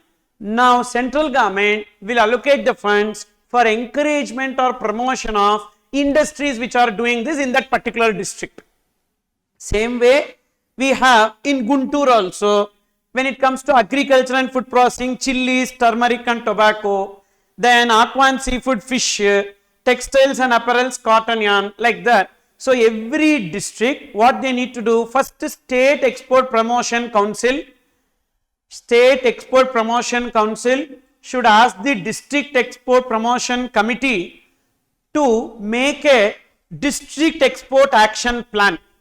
So this District Export Action Plan will be submitted to the government, central government, for the purpose of allocating funds for the purpose of exports of these goods in that particular district. So basically this DEPC, District Export Promotion Committee, will support for export promotion and address the bottlenecks for export growth in districts. They will identify products or services which are potential for export and include it in the District Export Action Plan. DGFT will take forward this initiative in each district. Okay, so basically it is a central government plan, central government project which is implemented by DGFT in each and every district with respect to those notified goods. Then registrations under foreign trade policy, we have import export code, state trading enterprises, export promotion councils, then registration come membership certificate as a part of this.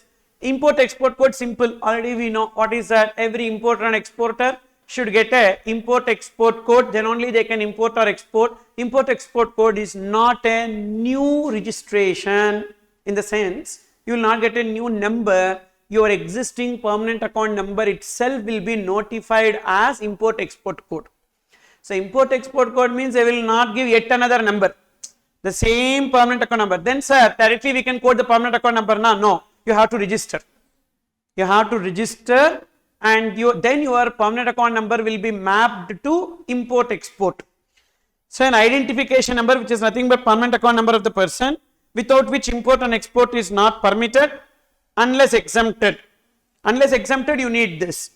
IEC details are to be electronically updated every year, even if there is no changes, failing which it will be deactivated till updation. So therefore, it is like every year we need to update. Every year we need to update that. Every year we need to make application for IEC. Okay, and this, otherwise what will happen? It will be deactivated. So what, sir? Nothing. You cannot import and export. You will file a bill of entry. Bill of entry cannot be filed because in bill of entry you have to give IEC. So you cannot file. So that's the reason why usually every exporter and importer will do this. But some occasional exporters will be there now, occasional exporters and importers, like 3 years once or 2 years once they will be making. So they need to keep this point in mind. Then state trading enterprises, I told you some goods which are imported or exported reserved for some organizations, that is state trading enterprises. They are basically government or non-governmental enterprises, and some goods which are reserved for them, they only should import or export. Then export promotion councils, RCMC, we have seen registration cum membership certificate. In order to get any benefit under foreign trade policy, so they need to register with these councils, export promotion councils, and that is known as registration cum membership certificate. And only for getting, like mainly if they are having RCMC, then only they will get any benefit or concession under FTP. Okay, then specific provisions relating to import and export. Actually in FTP we have 3 parts. First part is the legal framework and the trade facilitation measures that we have seen so far. What are the various trade facilitation measures and how they will be encouraging, the entrepreneurs, etc., status holders, recognitions that we saw. That is part 1. Now part 2 we are going to discuss that specific provisions for import and export. For example, you are importing something as gift. What is the license required? And if you are importing second hand goods or exporting second hand goods, what is the license required? Like that, so specific provisions related to imports and exports. Then the third part is export incentives.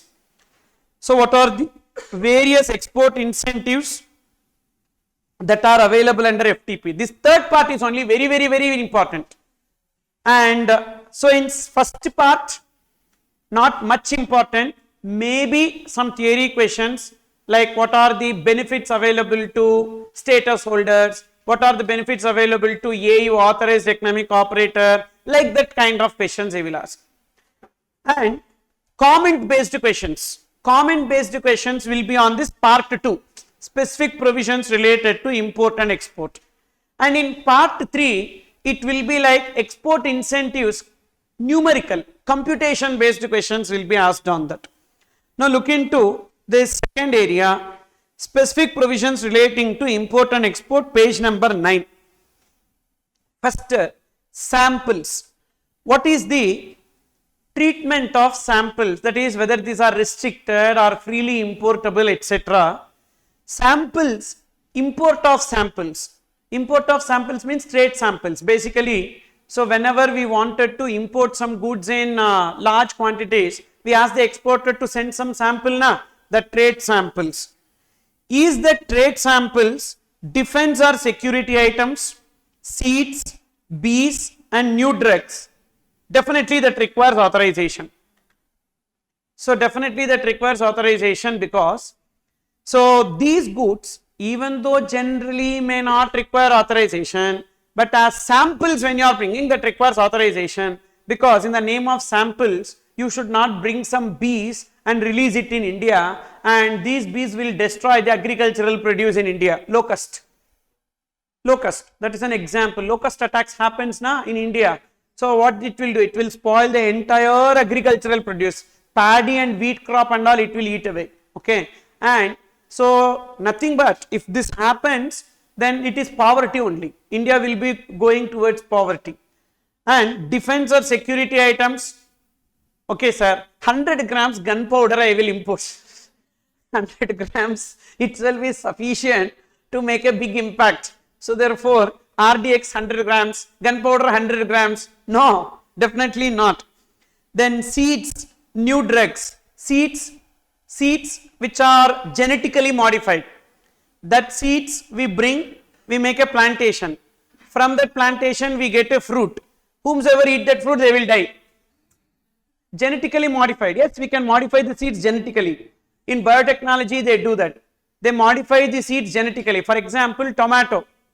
Actually today, so I saw one particular scene that one farmer, old farmer, he will be going to one shop, one fertilizer shop, and he will go and ask, I need tomato seeds for the purpose of making the tomato plantation. That fertilizer shop person will say, seeds and all long back gone. There is no seeds available for tomato, because now the tomatoes, new set of tomatoes which are coming is seedless tomatoes. Apple, tomato apple. So tomato wherein no seeds will be there. Lot of people started using that. So this tomatoes with seeds has come down to a greater extent. And now what happens is that, so they have genetically modified. Why they genetically modified? This is a big scam. So that in future, if they want tomatoes, they need to depend on us only. We are only required to supply the seeds to them. Previously what they used to do, old tomato if you take, in that seeds will be there.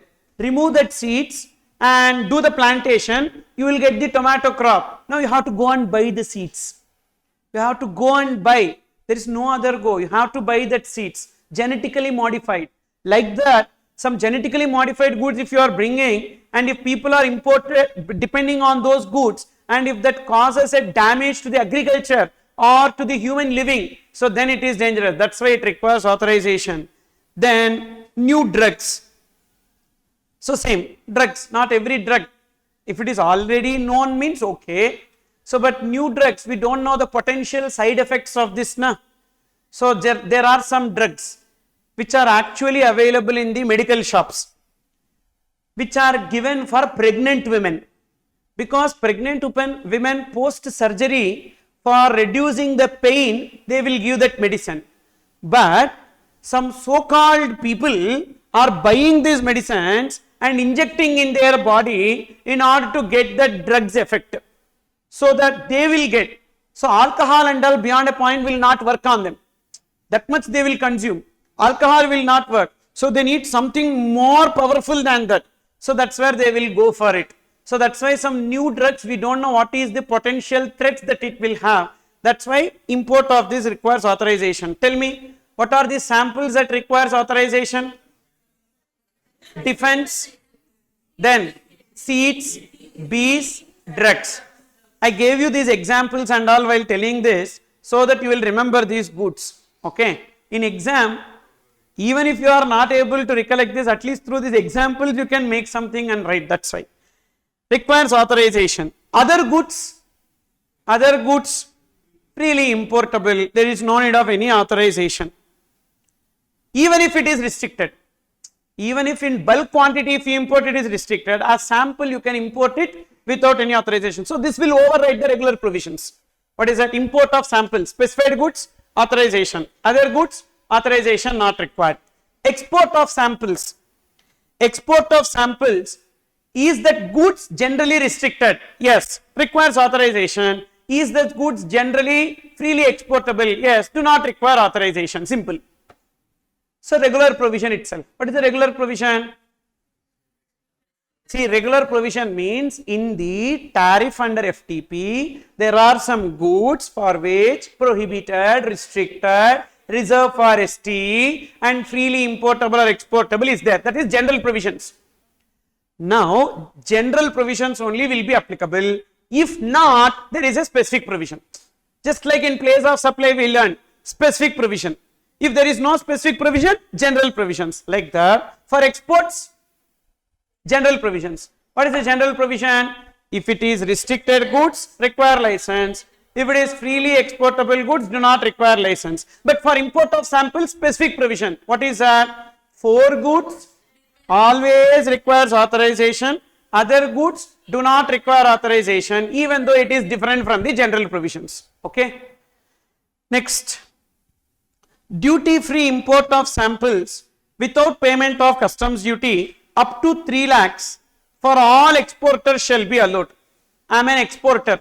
I am importing some samples. Generally on all imports I need to pay customs duty, correct or not? But up to 3 lakh rupees CIF value, I don't have to pay customs duty. So duty free import of samples without payment of customs duty up to 3 lakhs for all exporters shall be allowed. But first I should be an exporter. I am importing samples. Sir, why? Being an exporter I will import sample. I need to have a raw material for manufacturing finished goods. That raw material directly I will not import, I will first import the samples. For that I can import the samples up to 3 lakhs without payment of customs duty, useful for MCQ. Then import or export of gifts. So first we saw samples, second gifts. Import or export of gifts. In case of import of gifts, how are we importing these gifts? Through post or courier including e-commerce. Rakhi or life-saving medicines do not require authorization, but not gifts under Rakhi. Rakhi but not gifts under Rakhi. Gifts under Rakhi means what? Normal Rakhi that can come. But in the name of gifts under Rakhi, lot of costly goods and all will come. So like mobiles, electronic like laptops, even gold jewelry and all will come in the name of Rakhi. That is not covered. So only Rakhi being sent from there to India, so that do not require authorization. But sir, customs duty payable, I told you already, yes, customs duty payable, but customs duty not payable if it is up to 100 rupees. That is, customs duty is 100 rupees. If customs duty and Rakhi is up to 100 rupees, then it is exempted. Otherwise, we need to pay. Then, life-saving medicines. So, life-saving medicines also, some medicines which are not available in India. For example, this paralysis is there, na? Paralyzing. So, this paralysis, one medicine is there, one injection. If you put that injection within some 12 hours, they say, then the paralysis can be cured. It is an injection that is given to the brain. So, actually, paralysis is because of the effect on the brain. So, if that injection is given within 12 hours, so the paralysis can be cured. And that injection is actually not available in India, which is around some $3,000. That injection is $3,000, okay, and which is not available in India. Sometimes rare, it is actually rare, and foreign companies, pharmaceutical companies are making it, and now you are getting it as a gift from relative of yours. They purchased it there and they are sending it as a gift. That do not require any authorization. But should we pay customs duty? Yes. Even on gifts also we should pay customs duty. Only thing, generally this may require authorization, but when you are bringing it as a gift, that do not require authorization. So through post or courier, these two goods only do not require authorization. All other goods prohibited. Prohibited. You cannot bring it as gift through post or courier, including e-commerce. And how it should come? It should come in other modes. Other modes means cargo. As cargo it should come, or baggage it should come, like that, but not as post or courier including e-commerce. And authorization not required. Sir, even though it is restricted goods, yes, authorization not required, okay. Because how you know what is the product that is sent in the gift? No one will tell, I am sending you this product as gift. They will send it as a gift. And only when you open the pack and see, you know what is the product inside that. So then how will you know that you need authorization for that? So authorization is not at all required for any goods. Even though generally it may be prohibited or restricted or anything, that do not prohibited and all will not be sent as gift. Then 100 grams cocaine powder they cannot send as a gift. Nah. So therefore, this prohibited they will not send. Restricted, freely importable also do not require authorization. So therefore, 3 points you need to remember for import of gifts. What is that? Post or courier, including e-commerce. Only 2 are allowed. Only 2 are allowed. Rakhi, life-saving medicines. All other goods prohibited. In these 2 also we need to pay customs duty. However, customs duty not payable if the duty is less than 100. Okay, that is less than or equals to 100.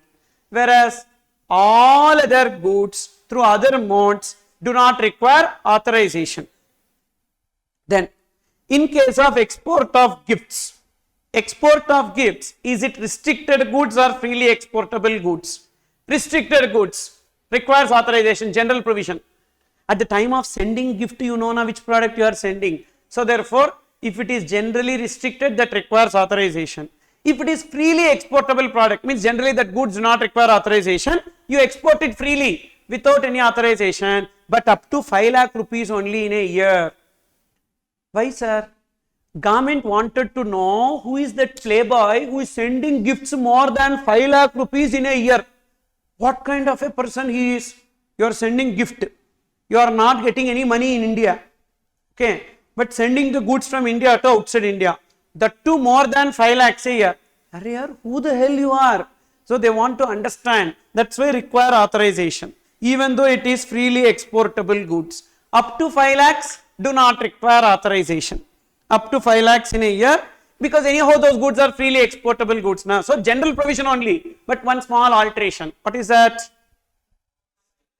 Freely exportable goods more than 5 lakhs requires authorization.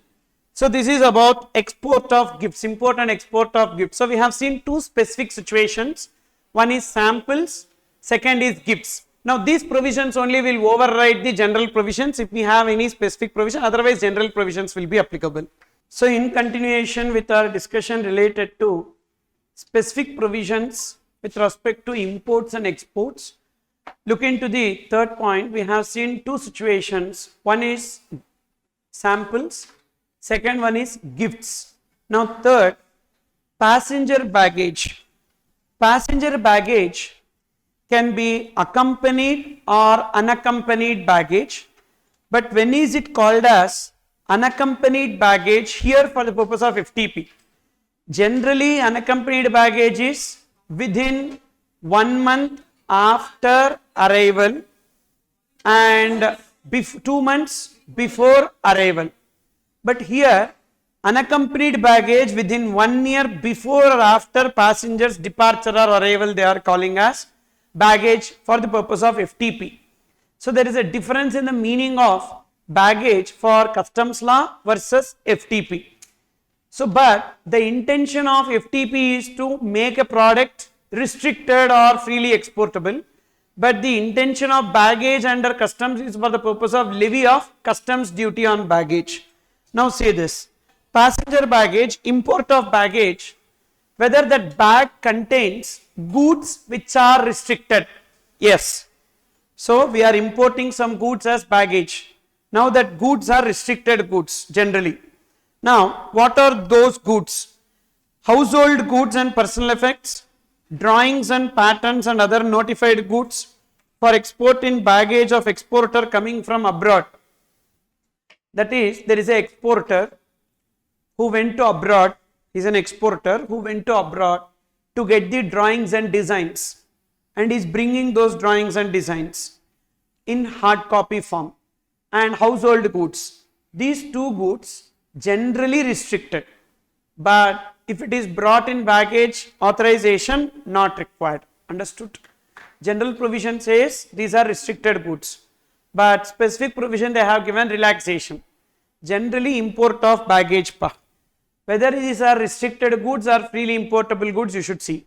Restricted goods. Restricted goods means it requires authorization, but if it is household articles or personal effects and drawings and designs, if it is brought, then authorization not required. Other goods authorization required. Freely importable goods, authorization not required, general. Then export of baggage. Export of baggage, again general provisions. Restricted goods means authorization required. Freely exportable goods, authorization not required. So what you need to remember in this, only one point. Generally import of restricted goods through baggage also requires authorization. However, in one case we don't need authorization. In two cases we don't need authorization, that is household goods and personal effects, then drawings, designs and patterns imported by the exporter.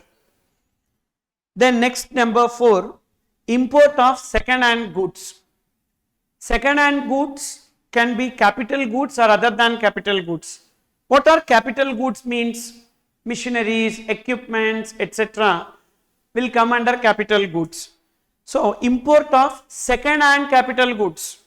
If it is air conditioners, DG set, diesel generator sets, desktop, refurbished or reconditional spares of computers or laptops, notified electronic goods. 5. What are they? AC, generator, then laptops or desktops, correct? Desktop. Then parts of desktop and laptop, parts, refurbished or reconditioned spares of desktops and laptops, and then notified electronic items. These are restricted, that is requires authorization, even though it's general, newly imported do not require authorization. In second hand form, when we are importing, that requires authorization. Why? Because in the name of these goods, some scrap, metallic waste and scrap should not enter into India, because generally these are not recyclable. Electronic spare parts which are scrap is not recyclable, so that will spoil the environment here. So that's why many countries will try to dump the electronic items to India, old ones, scrap, metallic waste and scrap. So electric parts or computer parts, etc. are not recyclable. So therefore in that case, they will not put it in their country, but they will dump it to India, because they want their premises to be clean. So they will dump it to India. Are you getting this? In India also people will be importing this, because they will get some benefits from the exporters outside India. For example, you take many countries like developed countries and all, they don't want to entertain this garbage. They want to make their premises and all full clean. Some people will create one island, and in that island they will take the dump over there. Or some people will throw it in the sea, but the sea reserves and all will get depleted. Some countries, what they do, they send it to India. Why they send it to India? Because here, like idiots, we will import the scrap, because we get benefit from the exporter. Generally when we import, we should pay money, na? We will not pay money. We get money from the exporters. Why? Their waste we are taking. Okay. So we get money there. That's why many importers will do. But in turn, what these people will do? Clear it from the consignment from the customs, port or airport, and take it to one place, and in one agricultural land they will dump. We have a lot of agricultural lands available at a cheaper cost. Correct? 500 rupees, 1000 rupees per square feet. How much land you need, you tell me. In the outskirts of the cities we have. There we will go and we will dump it there. Now that land is spoiled, it's not about the money, it's about the generation, future generations. So the land will get spoiled, the agricultural land will get spoiled. So that's the reason why they are restricting it. Okay. Second hand. Other capital goods.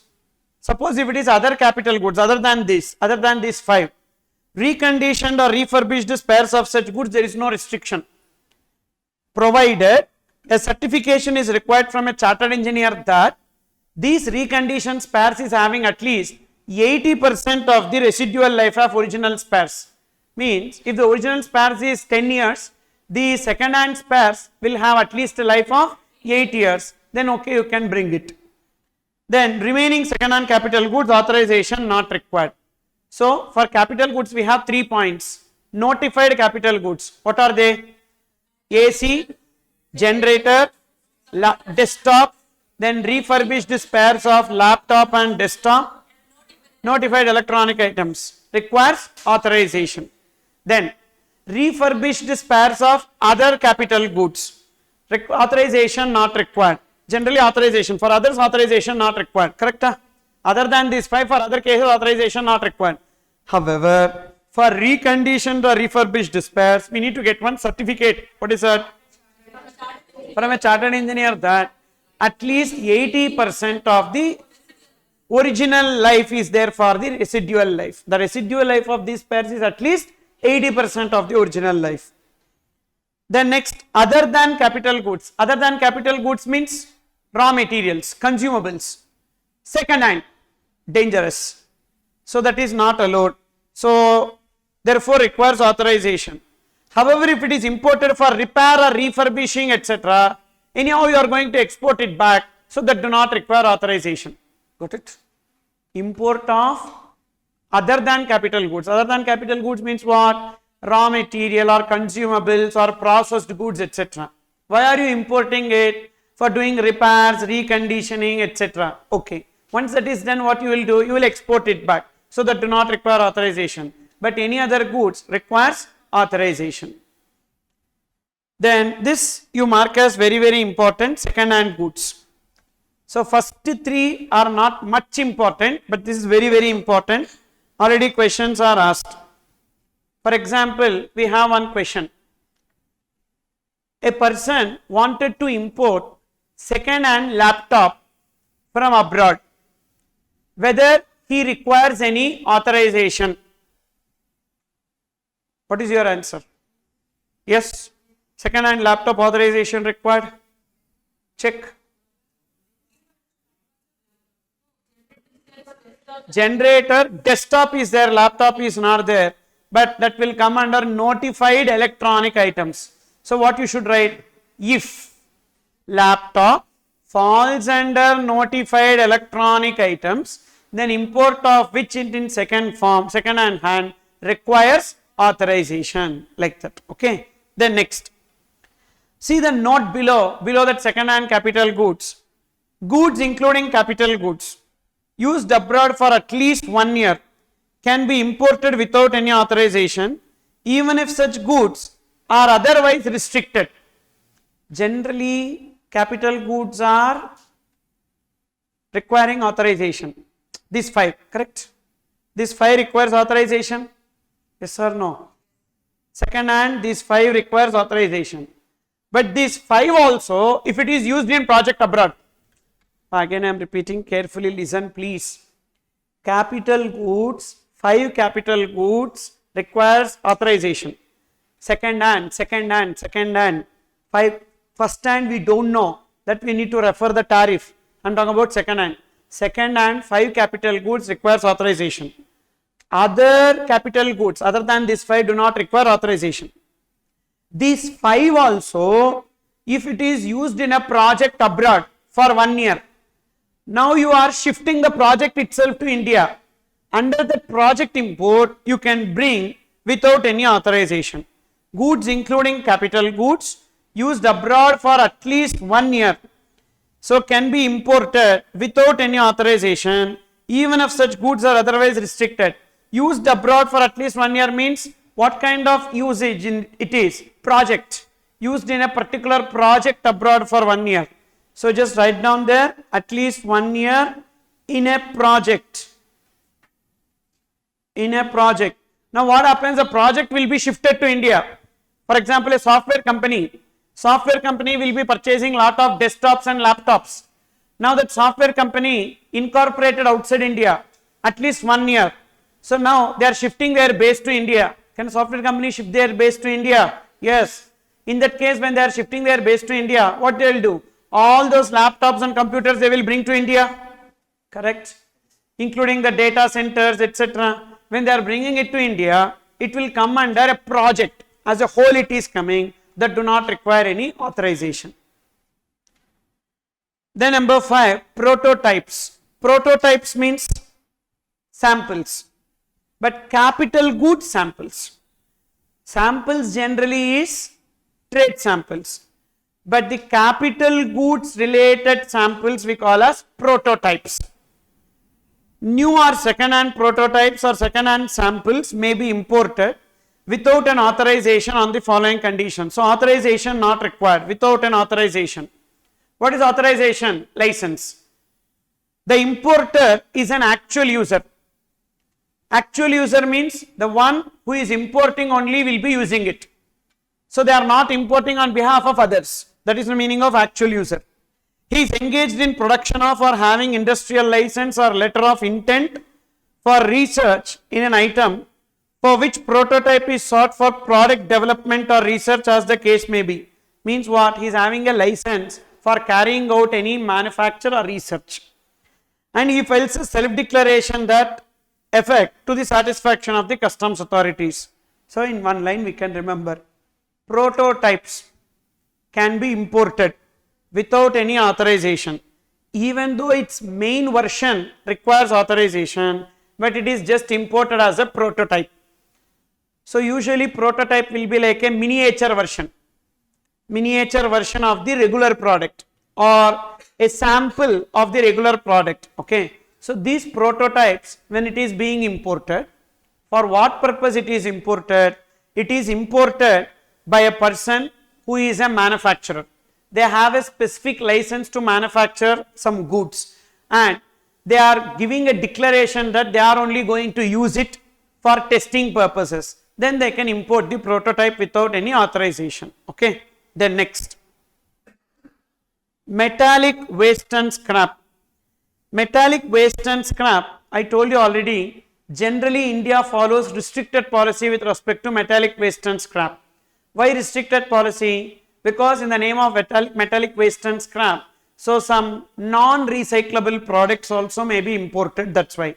Import of any form of metallic waste scrap will be subject to the condition that it will not contain hazardous, toxic waste, radioactive, contaminated waste or scrap containing radioactive material, any types of arms, ammunition, mine, shells, live or used cartridge, or any other explosive material in any form either used or otherwise.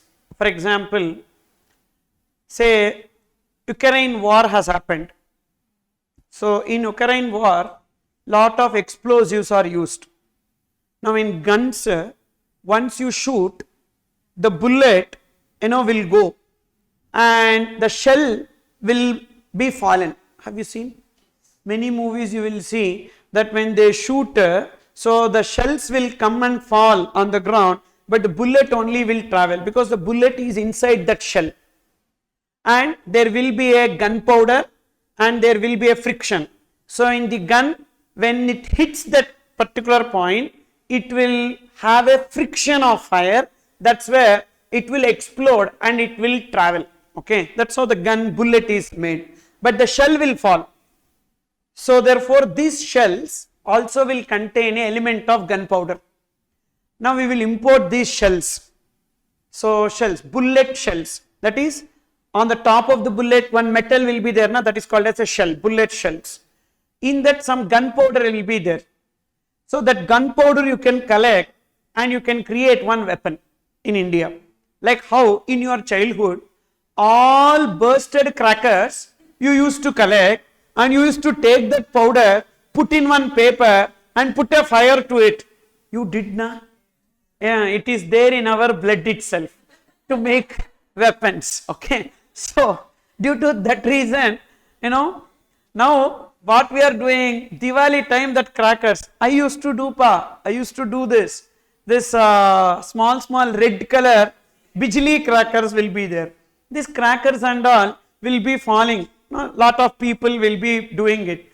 What we used to do, we used to take one cover and collect all these things. Sit and collect that powder, gunpowder, and we used to take this coconut shell will be there. In that coconut shell we will stuff it.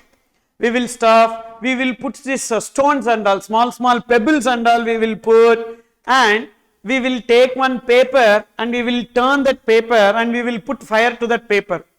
Now that will burst and the coconut shell will go somewhere. It will go and hit others and all. That stones and all will go. So therefore we used to enjoy that. Like that, maybe after becoming adult also, I may do like that, something of that sort. So then I can blast 4 or 5 buildings. That's why they will not allow this metallic waste and scrap. Okay. So import of any form of metallic waste or scrap which contains radioactive contaminated waste or scrap. These are radioactive materials. So any types of arms, ammunition, mine, shell, live or used cartridge, or any explosive material in any form either used or otherwise. Actually, this scene is there in one movie. So Dasavataram movie, so there will be like, so heroine will be asking the hero like how they can make weapon in US. How in US, first of all, they can bring weapon. For that, so the hero will say they are bringing some surgical equipments. Some surgical equipments contains radioactive waste. In that radioactive waste they will take. For that one conversation also there, how it can be taken. They used to take using the finger, they used to remove. But this is so dangerous. That's why in one container we saw lot of people will be sitting over there. So with lot of disease and all, they are nothing but people who use their hand for removing the radioactive material. Okay. So actually radioactive material is used in many things. Even in our mobile also there will be a radioactive material. We can remove that. And like that we can collect lot of things and we can make explosives. There are a lot of YouTube videos also related to that. How to make an explosive. You can see that. So that's why this condition has been given. But don't do anything of that sort and all. Okay. Then import for export. Import for export is what? Import, re-export, re-import. We saw na in exemptions related to that. First, you have some freely importable goods. You have imported and then exported. Okay. You have imported and then exported. At the time of import, it is freely importable. And export is freely exportable. Now you tell me, any license is required? Some goods I am importing, the same goods I am exporting, import also free, export also free, because for import we need to refer import schedule, export we need to refer export schedule. As per both the schedules, it is freely importable, freely exportable. Whether we need any authorization? No. Authorization not required for import. If exported in same or substantially same form. If I convert it and export, then the product may change. So that's why we need to check again. But same product means no issue.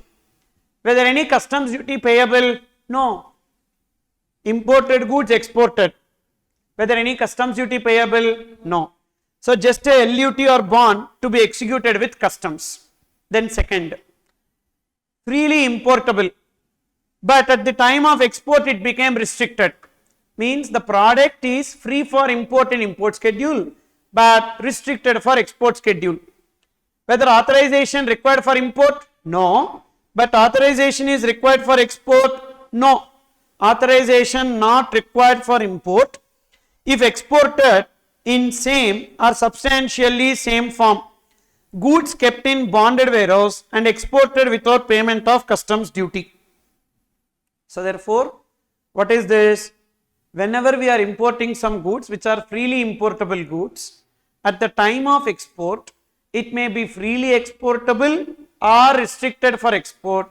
We don't have to get any authorization for import and export. But in both cases, one thing we need to ensure, whatever we have exported, it is in the same or substantial same form. And again, as the goods are restricted for the purpose of export, they have put one more condition that the goods should be kept only in a warehouse and then it should be exported. But in case of first point, anyhow it is freely importable, freely exportable. So they are telling no need to keep in warehouse also. So you can bring it to your place as well by executing a bond or letter of undertaking and then export it. Then why for export restricted only they are telling? Because if you are bringing it to your place, then you may add some other goods along with this and you may take. That's why they are asking you to keep it only in a warehouse. That too bonded warehouse means customs warehouse. Restricted for import. Now so far what we saw was at the time of import it is free. But now at the time of import it is restricted. But export is free. Whether authorization required for import? Yes. Whether authorization required for export? No. Customs duty payable? No, not payable. Imported under bond and exported against convertible foreign exchange. Restricted for import and restricted for export. Then both cases we need authorization. So authorization required for import and export. Customs duty payable on import and exported against convertible foreign exchange. So now logically you remember here, freely importable. So authorization not required for import. Restricted for import. So authorization required for import. And here restricted for export, so we need authorization for export also. But here restricted for export, authorization not required for export if it is exported in the same or substantial same form.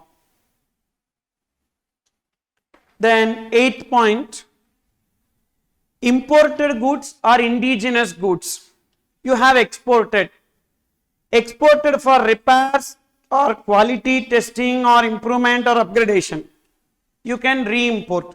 Is it restricted goods? Yes, requires authorization. Freely importable, authorization not required. What does it mean? Already you imported it, you exported for repairs.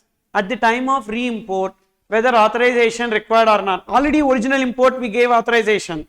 Again at the time of re-import, authorization is required. If it is restricted goods, freely importable means authorization not required. So general provision, there is nothing special to remember in this. So these are the specific provisions. Then we have some miscellaneous provisions with respect to imports and exports. Authorization means what? Because in all the above case we saw authorization required, authorization not required. What is authorization? License. Which goods requires license? Restricted goods. Who will give this license? DGFT. And so usually such authorization is with actual user condition. Actual user condition means what?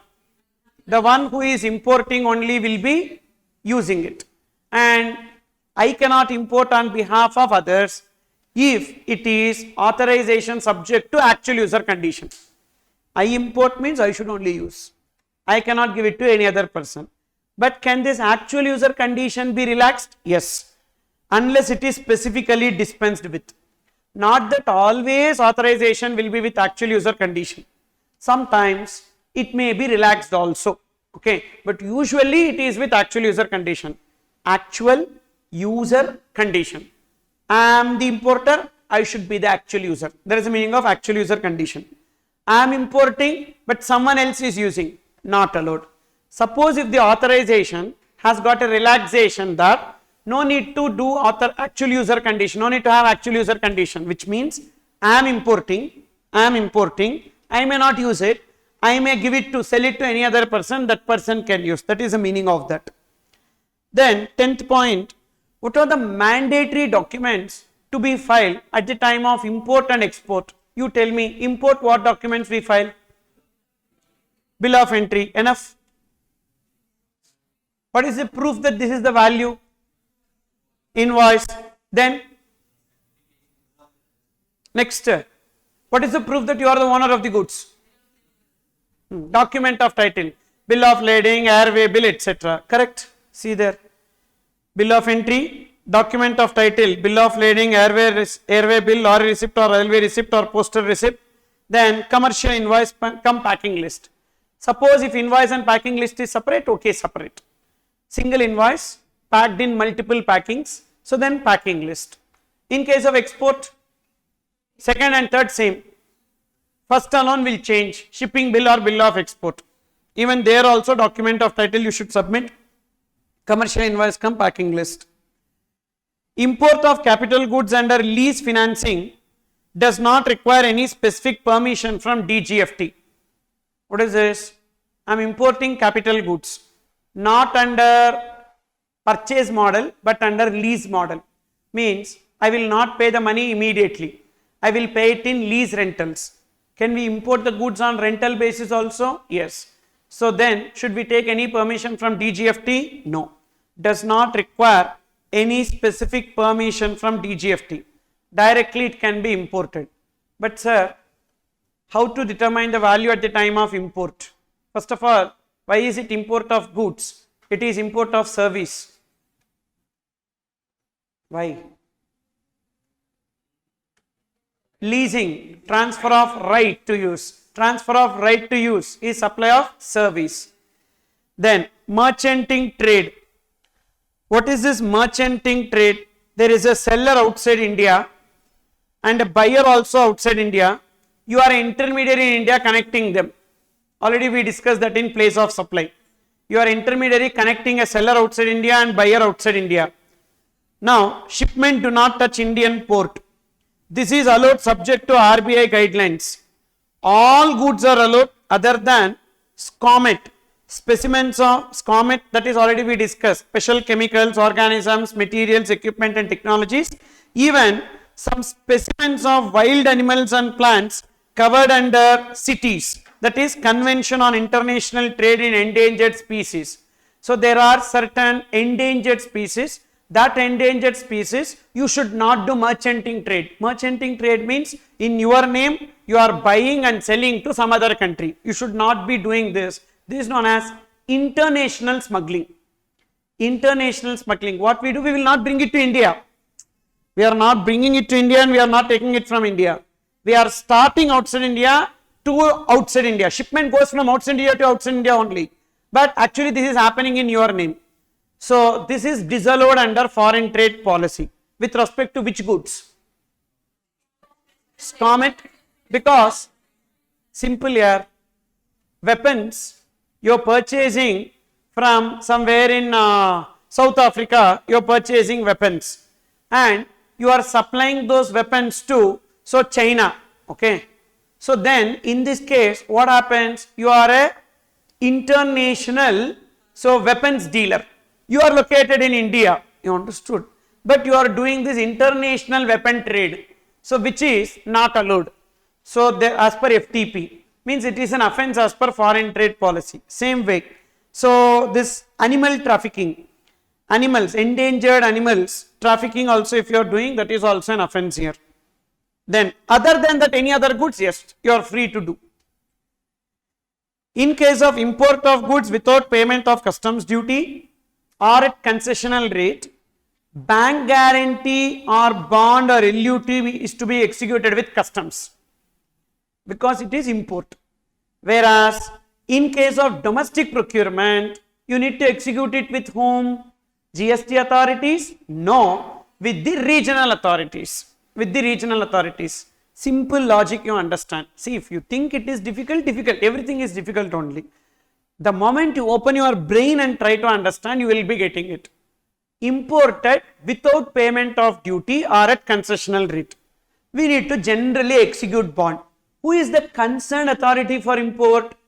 DGFT or customs? Who is the concerned authority here? Customs. Because customs authority only will look after the procedure. So customs authorities, we need to execute the bond. Okay. Again, local procurement without payment of GST, deemed exports. Local procurement without payment of GST.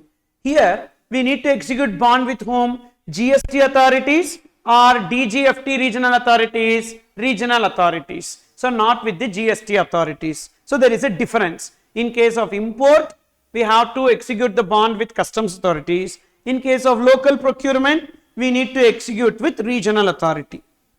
Then benefits to supporting manufacturers and third party exports. Now we need to understand who is a supporting manufacturer, who is a third party exporter, and what is merchant export, etc. and all. I just gave their example. You see, Peach Industries Limited, they are manufacturing some goods. These goods are exported by Golden Globe Export Imports. So they are exporting goods. Who is manufacturing? Peach Industries. Who is exporting? Golden Globe. Now Golden Globe is called as merchant exporter. They are not manufacturing it. Someone is manufacturing, they are exporting it, so they are called as merchant exporter. Then who is called as supporting manufacturer? Peach Industries is called as supporting manufacturer. Now under FTP, whether benefits are given to both. First, whether both are treated as exporters, yes. For the purpose of the meaning of exporter which we studied in Customs Act, exporter means owner or beneficial owner or any person holding himself to be exporter. We discussed this. So here supporting manufacturer is also exporter, that Peach Industries, and Golden Globe is also exporter, and benefits will be given to both of them. But how to prove that both are connected? If Peach Industries Limited and Golden Globe exempt name mentioned in all the documents, tax invoice, shipping bill, etc., then in that case benefits will be extended to both the parties, because Export related incentives are given to Golden Globe. For export you can import without payment of duty. That incentives and all will be given to Peach Industries. Sir, I am importing, sir, manufacturing finished goods. You are exporting. There are two types of incentives under FTP. Some incentives are what? You export, a percentage of your export you will get as a refund. Duty drawback. Duty drawback. Upon FOB value of export, a percentage you will get as a refund. Duty drawback. This incentive to whom you will give? Exporter. Who is the exporter? Golden Globe. Okay. Then we have one more incentives we saw. They can import goods without payment of duty or at concessional rate. That concession you will give to whom? Manufacturer. That is Peach Industries Limited. Got it? But only one condition. What is that one condition? In all the documents means tax invoice, shipping bill, etc. We should mention the names of both supporting manufacturer and merchant exporter. Then next, another example you see. Turbojet Private Limited, on whose behalf goods are exported, and third party exporter Peach Industries Limited manufactures and exports. Now, who is manufacturing? Peach Industries. Who is manufacturing? Peach Industries. Who is exporting? Peach Industries only. Then what is the role of Turbojet? On behalf of Turbojet only, Peach Industries is manufacturing, which means raw material and all the materials will be given by Turbojet Private Limited, and actually they are the brand name owner, but they are not manufacturing. They are not manufacturing. They are the brand name lender. So on behalf of them, see, none of the goods Amazon is manufacturing, but there are n number of goods in Amazon's website under the brand name of Amazon. Correct? Is Amazon manufacturing those goods? No. But what they are doing? They are just giving their brand name, and on behalf of them only manufacture is happening. Like that, technology is mine, patent is mine, raw material is mine, production facility is mine, but you are manufacturing like a job work case basis. You are manufacturing, you are only exporting. Then in that case, you are called as third party exporter. Understood the difference between, supporting manufacturer, merchant exporter and third party exporter? Can you tell me the difference between merchant exporter and third party exporter? Merchant exporter will not manufacture, only export, whereas third party exporter will manufacture and export. Good. So now in this case also benefits will be given to beneficial owner as well as third party exporter. Both of them will be treated as exporters. Condition. Export documents. Export documents means what? Shipping bill, bill of export shall indicate both names. But BRC, export order, etc. should be in the name of Peach Industries. Should be in the name of Peach Industries, because they are only going to collect the money now. So it should be in their name. But export document should be in the name of both. Then benefits under FTP extended to both. With this, we completed the second part as well. Specific provisions related to import and export. How we will get questions on specific imports related to import and export, comment based questions, or true or false type of questions only we will get. Okay. So they will give some provision like import of all gifts requires authorization. Discuss the validity of the following statements. 4 statements or 3 statements they will give. Statement number 1. Export of all gifts requires authorization. What is your answer? No. Generally, if it is restricted goods, that requires authorization. Freely exportable goods more than 5 lakhs in a financial year requires authorization. Otherwise, authorization not required. You understood? See, at a time we cannot remember everything in our mind, but depending upon the question we will be able to recollect the provisions. That is what we need. Okay, because in exam also they will not ask. So discuss whatever you have learnt in FTP for 50 marks. They will not give. So that is nice. They will not give questions of that sort. Don't worry. Specific. They will ask the question so specific. Like this is the situation. You will be able to recollect. If you learn the subject, that is enough. Then, now the third area that we are discussing, various export promotion schemes. So here we have these various export promotion schemes. A bird's eye view I have given. Duty exemption schemes. So what are duty exemption schemes? Advance authorization, duty free import authorization. These are duty exemption. Then duty remission schemes. What is the difference between duty exemption and duty remission? Exemption is you don't have to pay. Remission is pay and get the refund. Only one remission scheme that we have is duty drawback, which we already completed as a separate chapter itself. So that is duty drawback. So we don't have to learn anything in this chapter related to duty drawback, which is already covered. Duty exemption schemes.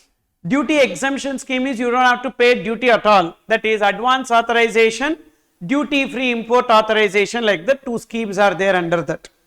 Then RODTEP, rebate of or remission of duties and taxes on exported goods. Both are same. Remission or rebate, both are same. Synonyms only. So you are exporting some goods. That goods, a percentage of FOB value will get as an incentive. Sir, already we are getting duty drawback now. That is to cover customs duties. But this RODTEP is to cover local taxes. Local taxes means GST, not GST. Other than local taxes, state local taxes, municipal tax, mandi tax, or corporation tax, some taxes, local taxes also they are paying now. So to give the benefit of that, they will give RODTEP. Then export promotion capital goods scheme, EPCG. Like this AA and DFIA is for import of raw material without payment of duty. EPCG is for import of capital goods without payment of duty. So AA and DFIA is for what? Raw material. Import of raw material without payment of duty. EPCG is for what? Import of capital goods without payment of duty. Then free trade zones. EOU, EHTP, STP and BTP. These are the free trade zones. Export oriented unit, electronic hardware technology park, software technology park and biotechnology park. These are the various free trade zones which we already have little bit idea in GST as well. Export oriented unit and supplies to EHTP, supplies to STP, BTP are treated as deemed exports under GST we learned.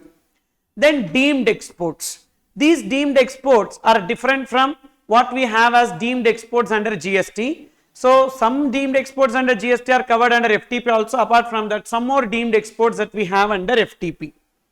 Now we need to understand first what are the deemed exports under FTP first, because once we understand these deemed exports under FTP, we can easily analyze whether in all other places the benefits are extended to deemed exports also or not. Now please take the last area, deemed exports.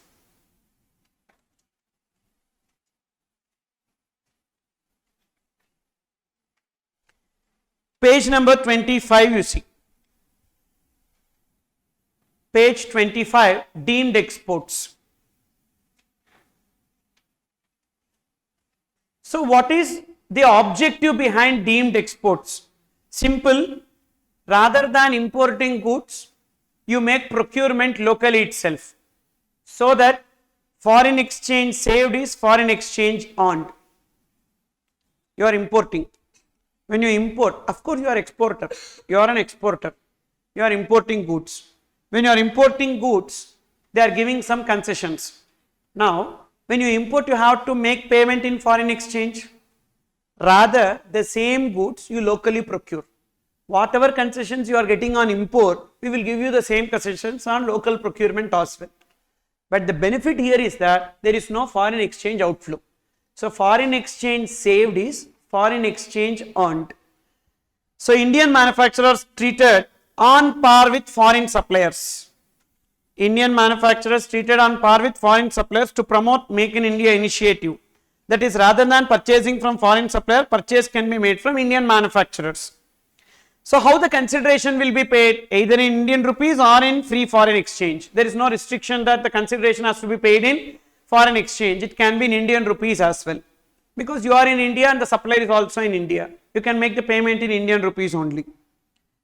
Categories of supplies considered as deemed export. That is divided into 3.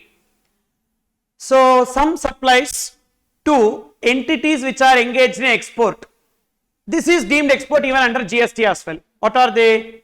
Supplies to advance authorization holder or duty free import authorization holder. So there is an advance authorization holder. Who is an advance authorization holder? We discussed there is a person who manufactures and export goods, and he can import goods without payment of duty. Rather than importing the goods without payment of duty, he can locally procure. Now I am supplying to them. For me it is deemed export. Again I am repeating, you are an exporter. You are an exporter. You can import goods without payment of duty, or you can locally procure goods without payment of duty. Rather than importing, you are locally procuring goods from me. For me, it will be deemed export. So supply of goods against advance authorization. Then supply of goods to EOU, EHTP, STP and BTP.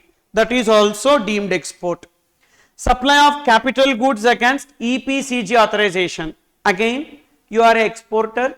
You can import the capital goods without payment of customs duty, or you can locally procure capital goods without payment of GST. Now I am supplying to you locally. I will be called as deemed exporter. Okay. So what are the 3 deemed exports under FTP, which is also deemed exports under GST?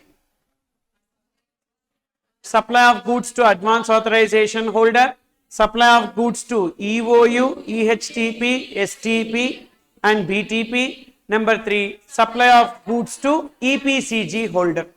Then next, supply under EPCG, why raw material will come? EPCG name itself is export promotion capital goods. If you need raw material, that is advance authorization. So advance authorization is for raw material and consumables. For capital goods, it is EPCG. Then supplies to projects or purposes that involve international competitive bidding. What is the meaning of international competitive bidding? Generally, this projects, metro projects, power projects, these are all called as international competitive bidding projects, where any person across the globe can place the bid. So the bids are not accepted only from the Indian people. The project is in India. For example, Chennai Metro project. Chennai Metro project is not taken by Indian. It is taken by one Japanese company. So they have taken it up and they have subcontracted then it to L&T. So therefore, not necessary that only an Indian entrepreneur should place a bid for that project. Any person across the globe can place. That is known as international competitive bidding projects. For that international competitive bidding projects, projects financed by agencies notified by Department of Economic Affairs under ICB, or any project covered under ICB where imports are permitted at 0 customs duty. You remember international competitive bidding projects. Then mega power projects, nuclear projects, projects financed by UN or international organization. So these are the 4 extra cases. It is deemed export under FTP. So 3 plus 4, total 7 cases you need to remember as deemed exports under FTP. You may get a short note question on this. What are the various deemed exports under foreign trade policy? First 3 anyhow you need to remember for GST purpose. Supply of goods to AA, supply of goods to EOU, EHTP, supply of goods to EPCG. Now extra you need to remember 4.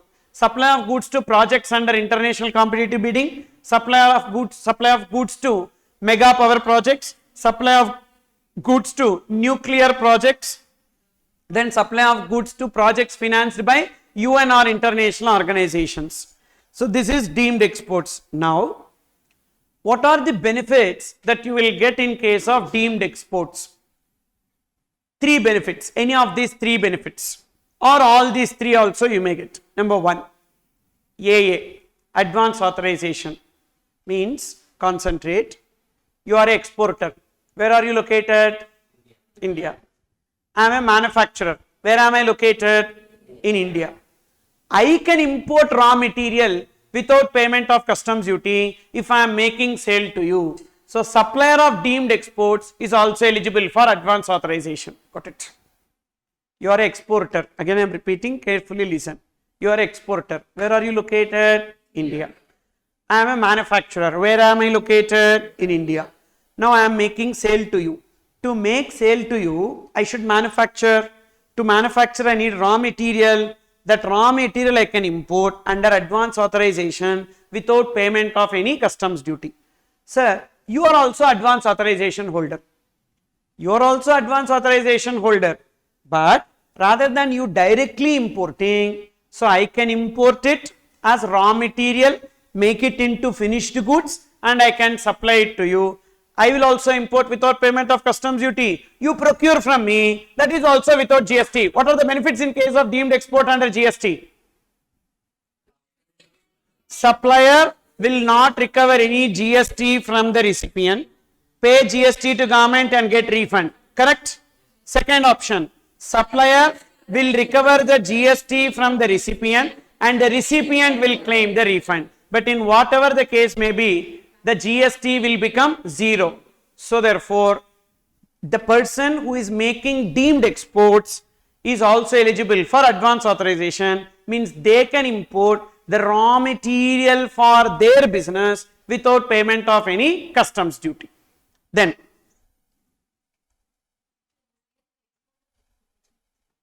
exporter will become that person may become merchant exporter or third party exporter, that is no way connected here. Yes, he will become merchant exporter. Yes, he will become merchant exporter, or he may not become merchant exporter. I am just supplying some goods only, remaining goods he may also process. So that we don't know, that depends. But that has no connection here. That is a different concept altogether. Who is called as who is what I said. Please don't connect that to here. Here it is like, what are the benefits that is available? What are considered as deemed exports and what are the benefits available for deemed exports? So, first benefit is what? The person who is making deemed export can import goods without payment of customs duty under advance authorization or DFIA. Then number 2, deemed export duty drawback. What does deemed export duty drawback means? I will import, upon payment of customs duty, I will make sale to you, and I will get the duty drawback with respect to customs duty paid, either 74 or 75. That is duty drawback.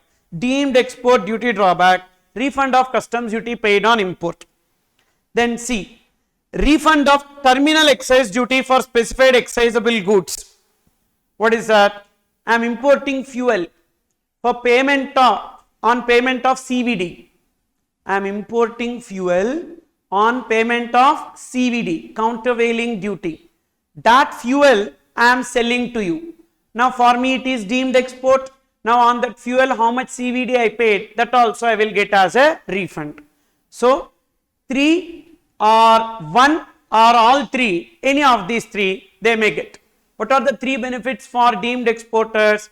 They can import goods without payment of customs duties. That is advance authorization or duty free import authorization. Number 2, they can get duty drawback, that they will pay duty and then they will get refund. Number 3, even excise duties, terminal excise duties, that is CVD paid on import also they will get as a refund. Then conditions for deemed exports. Supplies shall be made directly to entities listed above, means I should import, I should only supply. Third party supply shall not be eligible for benefits or exemptions, means what? Listen, you are an exporter in India. I am a manufacturer in India. I should directly supply to you. Now, I authorize one person to supply to you that is not allowed as deemed export. For me, that is allowed as deemed export for that person only. Okay. Then, in all cases, supply shall be made directly to the designated projects or agencies or units or advance authorization or EPCG holder. Subcontractors may, however, make supplies to the main contractor instead of supplying directly to the designated projects. Means what? Same. If there is any subcontractor, that subcontractor should supply the goods or services to me and I should only bill to you, I should only raise invoice to you, I should only supply to you, then only it will be deemed export. So, this is connected to the above point. Above point says what? Directly the third party should not make supplies. Then what that third party should do? If it is subcontract, they should make supply to the supplier, and that supplier should make deemed exports to the notified agencies. Supply of domestically manufactured goods by Indian subcontractor to any Indian or foreign main contractor directly at the designated projects agency site shall also be eligible for deemed export benefit. Means what? This is also continuation to this only. Now, that person, I asked him to do bill to ship to model. He billed to me, but he delivered in your site. Is it allowed? Yes, that is allowed. But can he raise invoice to you? No, he cannot raise invoice to you. So, he should raise invoice to the supplier, but he can deliver bill to, ship to. Ship to can be to any person. So, they can deliver it to the directly at the site of the agency or project. Then see this analysis further. Deemed export under FTP versus deemed export under GST. X Limited in India, they are making supply of goods to holder of AA or DFIA, holder of EPCG, EOU, EHTP, STP or BTP. Is it deemed export to X Limited? Yes. X Limited in India, that holder of advance authorization, EPCG, EOU is also in India. This is deemed export to X Limited. Now, what are the options available to X Limited on this deemed export to these people under GST? X Limited shall not recover GST. X Limited shall pay GST and claim refund. Correct? Or option 2, X Limited will recover GST and recipient can claim refund offset GST paid. This is for their outward supply. Now, X Limited will import goods, correct? What they can do? Import without customs duty payment or pay customs duty and get duty drawback. Write down option 2, duty drawback. Option 1, import without customs duty, or option 2, duty drawback.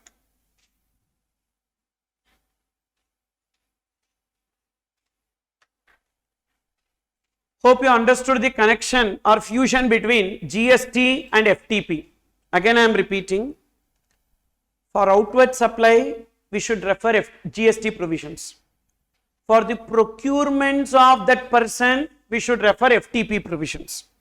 So, X Limited is a manufacturer in India. X Limited is making supply of goods to advance authorization holder, EPCG holder or EOU.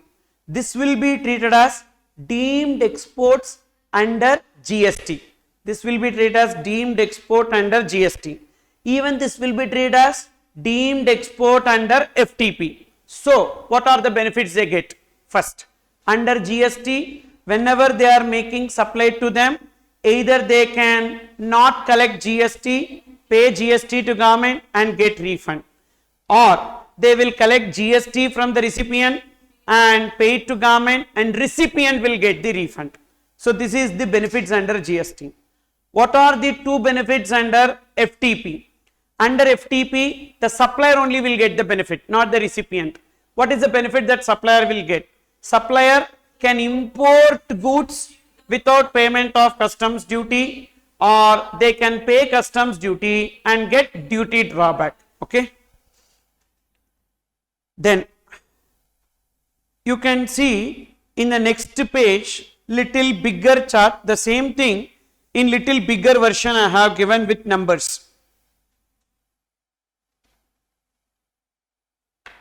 Say this. There is a supplier in Tamil Nadu and there is a EOU also in Tamil Nadu. Supplier is making sale of goods to EOU. Is it deemed export under GST as well as FTP? Yes. And this is chargeable to GST. What is the price involved in the transaction? 1 lakh excluding GST at 12%. Now, so this supplier is importing some goods as well. Value 20,000, basic customs duty 10%, IGST 12%. And he is also making some inward supplies in India, this supplier, for making these goods. Value 40,000, GST 18%. Now try to understand this question first.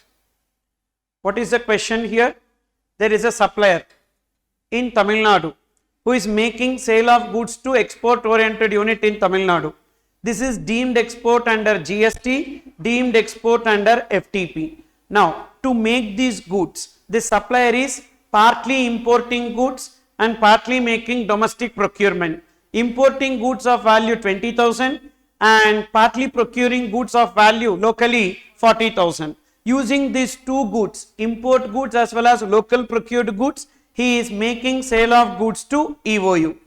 Now, the value of these goods sold to EOU is 1 lakh excluding GST at 12%. Now, from the point of view of this supplier, we are analyzing. This supplier is making some import. What he can do with respect to import? Option 1, he can import without payment of any customs duty. Correct? So, see that. Import under advance authorization without payment of customs duty, or pay customs duty and get duty drawback, that is refund of customs duty paid on import. Okay, super path. This you understood? Really great. So enough for me this batch, enough. This is the biggest gift that I get. Then upon inward supply, because your faces were like that, you did not understand anything. I really had a regret. This much I said in GST, refund, deemed export and all. These idiots are not able to understand anything. So that was running in my mind. But okay, now you have said understood. I am happy. Okay. Then upon inward supply. Upon inward supply, what is the treatment?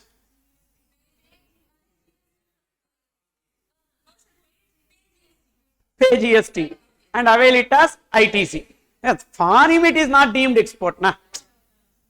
For him it is procurement. When he sells, that is deemed export, but his purchase is not deemed export. So normal. Pay GST and take ITC. Okay. Upon sale, again two options. Recover GST from EOU. How much GST? 1 lakh into 12%, 12,000. 1 lakh into 12%, 12,000. And how the 12,000 they will pay? 7,200 using ITC. And remaining they will pay out of electronic cash ledger. And who will get refund? EOU. They recovered. So who will get the refund? EOU will get the refund. Okay. Option 2. Don't recover GST from EOU. Then pay 12,000 using credit ledger, cash ledger. And who will get refund? X Limited only will get. The supplier will get the refund. Refund of 12,000 in bank account. Understood? So this chart, option 1 and 2, with numbers I gave. Just with numbers I gave. Nothing else in this. Now, this I connected little bit further for export as well. That is, EOU is now making export of goods. Now here fully GST only. EOU is making export of goods. Now customs duty payable if dutiable, otherwise they don't have to pay customs duty, and value is 40 lakhs excluding GST at 12%. Now they have two options. upon payment of IGST or without payment of IGST under bond or LUT. If upon payment of IGST, what is their gross liability? 40 lakhs into 12%, 48,000. Now, what will be their net liability? Depends. They procured from the supplier in Tamil Nadu, whether that supplier charged GST, yes, then ITC available. So, net liability will be 36,000. Sorry, 48,000 minus 12,000. 48 minus 12,000 net liability will be 36,000 and they get a refund of 48,000. How 48,000 they will get a refund? Gross liability. Good. Suppose they have not paid any GST on purchase, means they don't have ITC. So therefore 48,000, that 48,000 they will get as refund. So the tax incidence will be 0. Then suppose if it is under bond or LUT, then they will not pay any GST. Now again two, whether they paid GST on purchase or they have not paid GST on purchase. If they paid GST on purchase, they will get that as refund. If they have not paid any GST on purchase, no tax incidence. Got it? We started with this only and we are ending also this only. First class I discussed this, last class also I am discussing this. In between, everything is connected to this only. You understood or not? Then, next. So, deemed export, you may get as a question like this as to analyzing what are the various options. You may get an illustration. A practical question may come on this type, analyzing what are the consequences, net liability, refund, etc. Now, we understood out of these various incentives, one that is deemed export alone. What are deemed export? What are the benefits in case of deemed exports? Now come back to AA versus DFIA, page number 14. Advance authorization versus duty free import authorization. What is the purpose of these two licenses? To import without payment of customs duty. Import without payment of customs duty. What? Other than capital goods. That is raw materials or consumables, etc. Okay. Now, then why two licenses? They could have given one license only now. There is a difference. There are some differences here. For example, you go to sixth point, duties that are exempted. What duties are exempt under AA? All including IGST, GST compensation cess. So basic customs duty, social welfare surcharge, IGST, GST compensation cess, additional customs duty like safeguard duty, anti-dumping duty, everything is exempted. But under DFIA, only basic customs duty is exempted. Means we have to pay social welfare surcharge? No. When basic customs duty is nil, social welfare surcharge is nil. But we have to pay additional customs duties and IGST. Okay. Then which is better? AA is better. Correct? AA is better. Now come back to first point. A is subject to actual user condition which cannot be transferred, but DFIA is transferable upon completion of export obligation. So advance authorization if you have, you can only use. You cannot transfer it to any other person. But DFIA, duty free import authorization, you can transfer it to any other person within this validity provided you completed the export obligation. What does it mean? Listen, you imported 1 lakh worth of goods. How much is your export obligation? They gave a value addition 20%. See the third point. They gave a value addition 30%, 20%. Means what should be your FOB value of export? 1,20,000. You imported for how much? And what should be your export? 1,20,000. And the validity of this license is 12 months from the date of issue. 10th point. The validity of this license is 12 months from the date of issue, which means, see the situation under DFIA, how much benefit we are getting. 12 months is the license validity. In this 12 months window period, I imported 2 lakhs worth of articles. and in the second month I have imported 2 lakhs and I made exports also 2,40,000 I achieved. Now remaining 10 months this license is waste. I can give the license to any other person and that person will be saving some customs duty, so I can collect some benefit from him. I can get some benefit from him.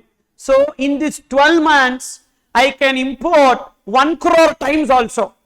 Nowhere it is given that only one time I have to import.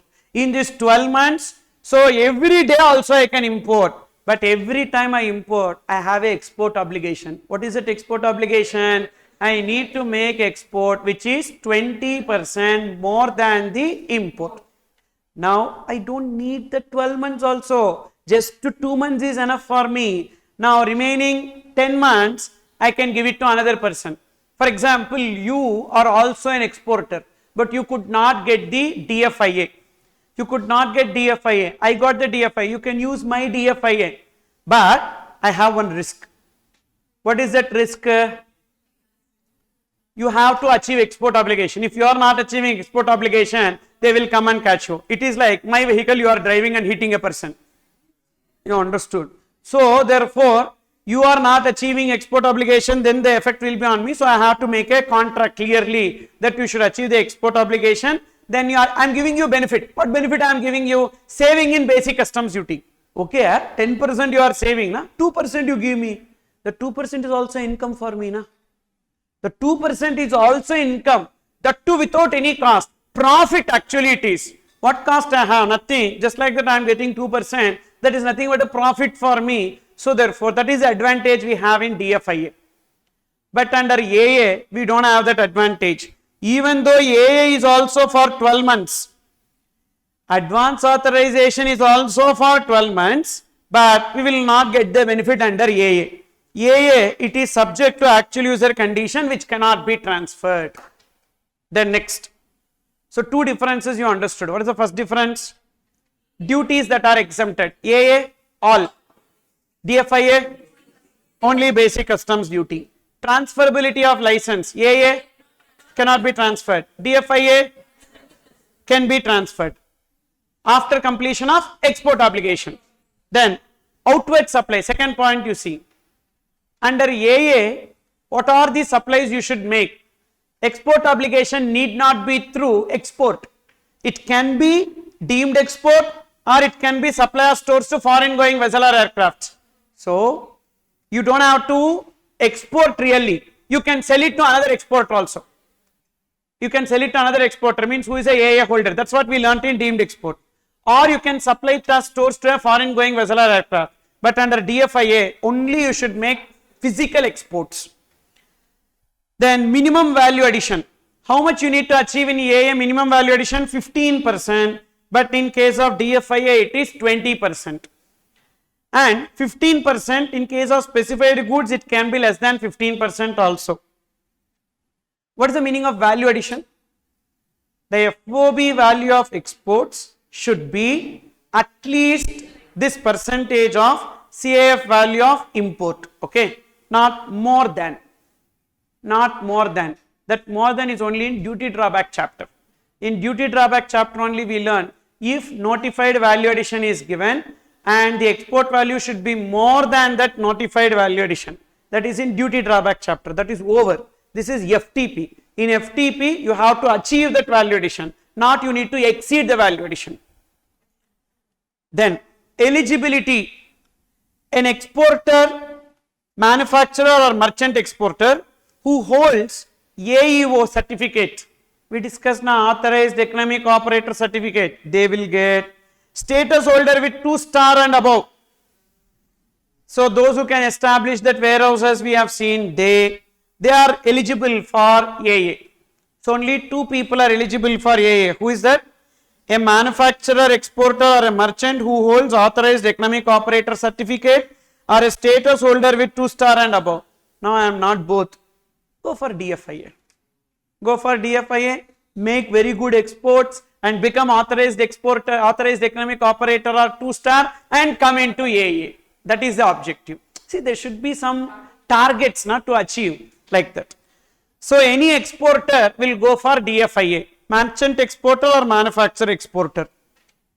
Then fixation of standard input output norms. Under AA can be issued even if SION of that product is not fixed. Why? Anyhow we can't do anything with respect to that license. If you import, those goods you have to export only, and therefore what is the reason for fixing SION, standard input output norms? But under DFIA, they will be fixing standard input output norms, because that material what you import, you may resell in India also at a lesser amount. So that's why they are keeping standard input output norms. And duties that are exempted. So in case of AA all, in case of this only BCD. Applicability of authorization, only manufacturer exporter or merchant exporter tied to supporting manufacturer eligible. Means what? Merchant exporter should be having a joint venture with the manufacturer, supporting manufacturer. Then only it is possible. But DFIA is not like that. A merchant exporter, even though not tied to supporting manufacturer, means they both are not having a joint venture. Even then, independent, they both operate on independent basis, even then they will get DFIA benefit. However, they need to mention what we discussed. Name, address, etc. in the shipping bill, export documents, we discussed that. Then, when available, in case of AA, imported inputs are subject to pre-import condition, and they should be physically incorporated in the exported products, making normal allowance for wastage. Means what? When AA, how AA will operate? Sir, I exported, sir. But in the exported goods, I used some locally procured quantity. That can I import without payment of duty? No, no. First import without payment of duty. Use it in the export. Maybe some wastage, 5%, 10% allowance will give. Use it in export. That is only allowed. In case of local procurement also, procure it locally prior to manufacture. Prior to manufacture. So both case it is pre-import or pre-manufacture condition. But DFIA is not like that. DFIA is not like that. It shall be issued on post-export basis, based on exports made, which is useful for subsequent imports. Means what? Sir, I got an export order, sir. As I have to oblige that export order, I purchased some goods locally immediately. I purchased locally some goods immediately upon payment of GST and all I purchased. And I exported.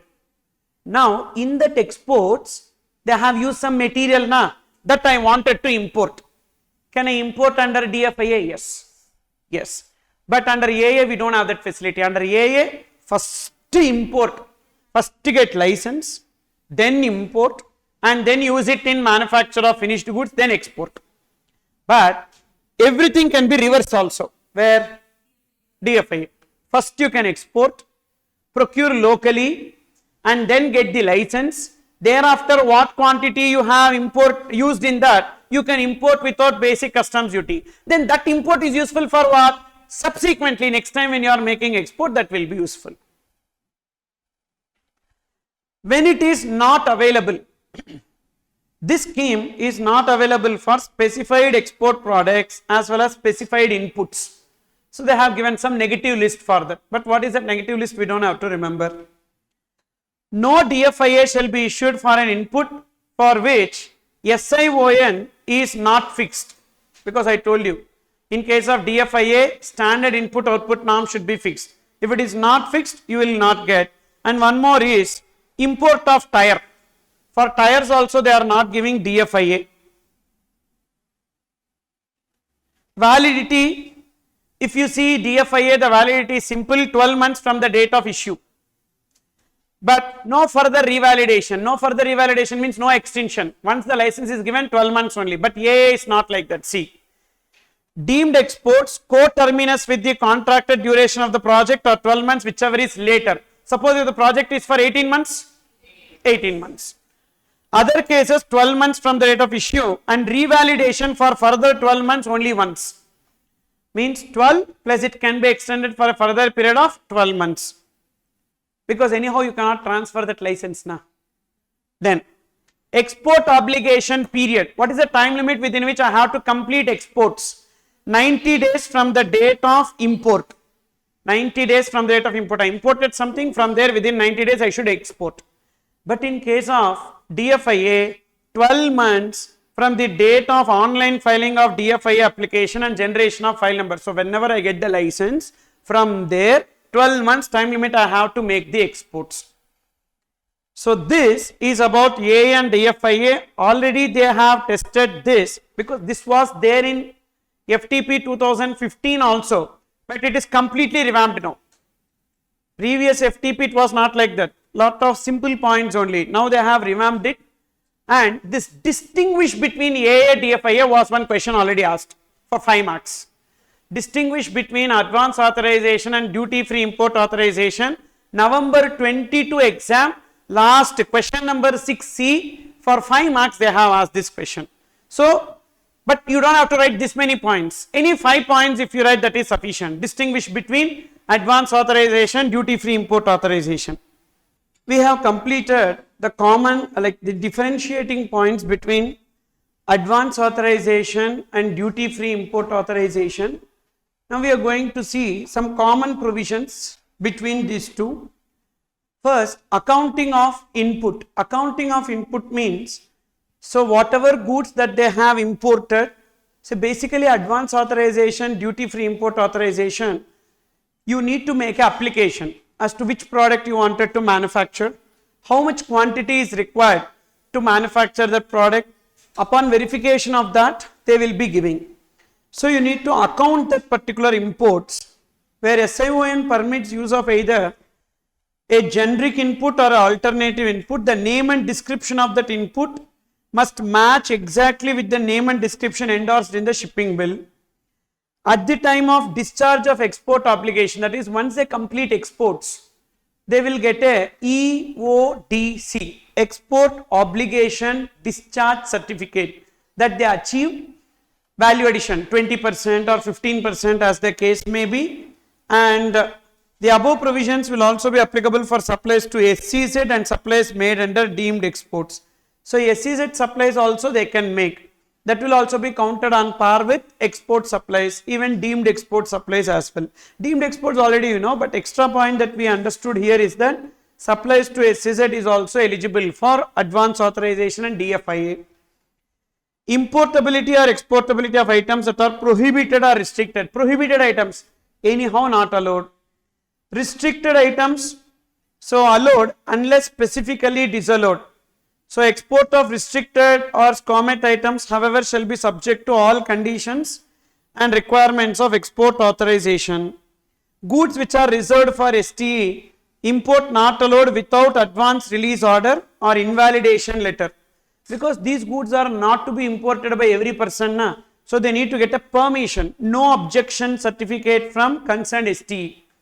They need to get a NOC from STE that they wanted to import these goods, and if STE gives that no objection certificate, so then in that case they can make the import. Can they make domestic procurements? AA and DFIA holder, yes. Rather than import, they can make domestic procurements also, and that procurement will be against advance release order or invalidation letter. So they should give a proof to the supplier that we are eligible for this scheme. Otherwise, I told you in GST as well, that supplier who is making supplies to these deemed exporters, what is the proof that they are really having advance authorization or DFIA? For that purpose, they need to give, the recipient should give one document. What is the name of the document? Advance release order or invalidation letter. How the currency should be realized? Either it can be in convertible foreign exchange, or wherever it is permitted by RBI, it can be in Indian rupees. Re-import of exported goods, that is, first I have exported it, but that got returned.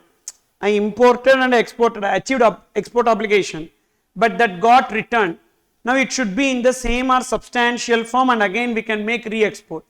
Whether again re-export will be counted towards export obligation second time? No, only once. We have exported, imported because it was returned, and again we should export, only once it will be counted for export obligation. Then we have something called as advance authorization for annual requirement. So this can be asked as a short note question. That is, explain in brief note advance authorization for annual requirement. That is, generally we need to make application for advance authorization and convey what goods we are importing and what is the quantum that is required, etc. But I don't know that. Why I don't know? Because for my industry SION is not fixed. For my industry SION is not fixed. Even then I can go for advance authorization, na? Yes. So I don't know how much material is required. Based on my past export, you give me a license.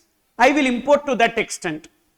That is 300% of FOB value in the preceding financial year.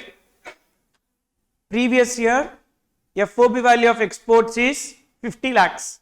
50 lakhs into 300% is how much? 1.5 crores.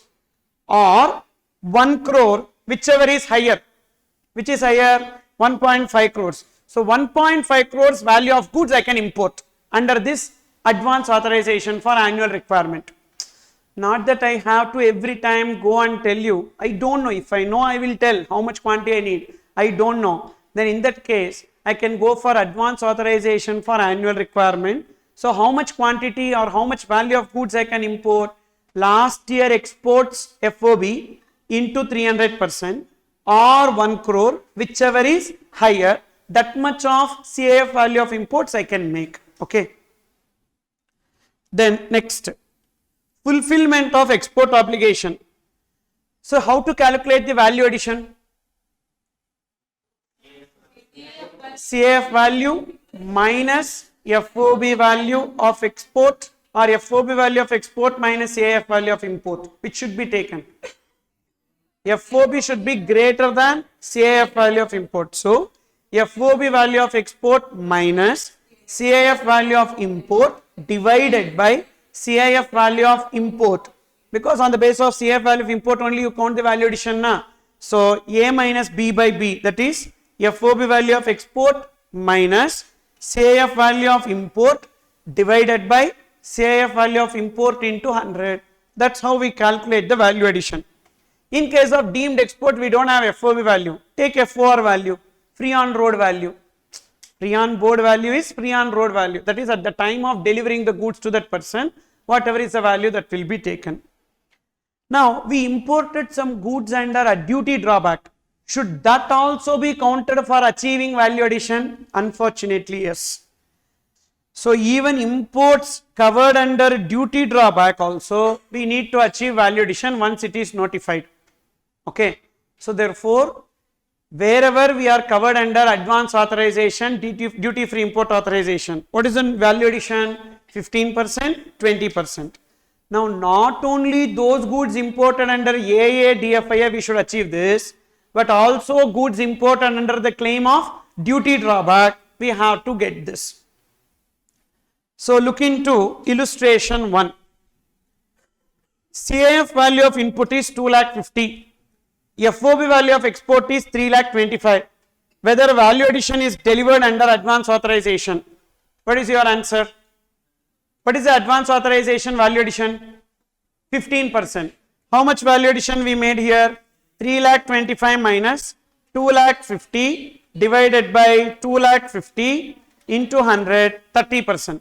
So, which is more than 15%. So, value addition achieved. Or you can also do it in a different way. You take CIF value of import 2,50,000. You add plus 15%, 2,87,500. But the actual FOB value is more than that. So, we achieved value addition. Anyway, we can do.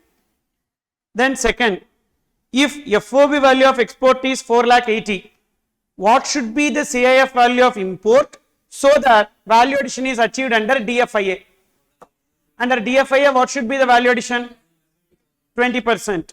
So, X plus 20% should be equals to 4,80,000, correct? We don't know what is the CIF value of import. If you add some value addition on that, it should be FOB value of export.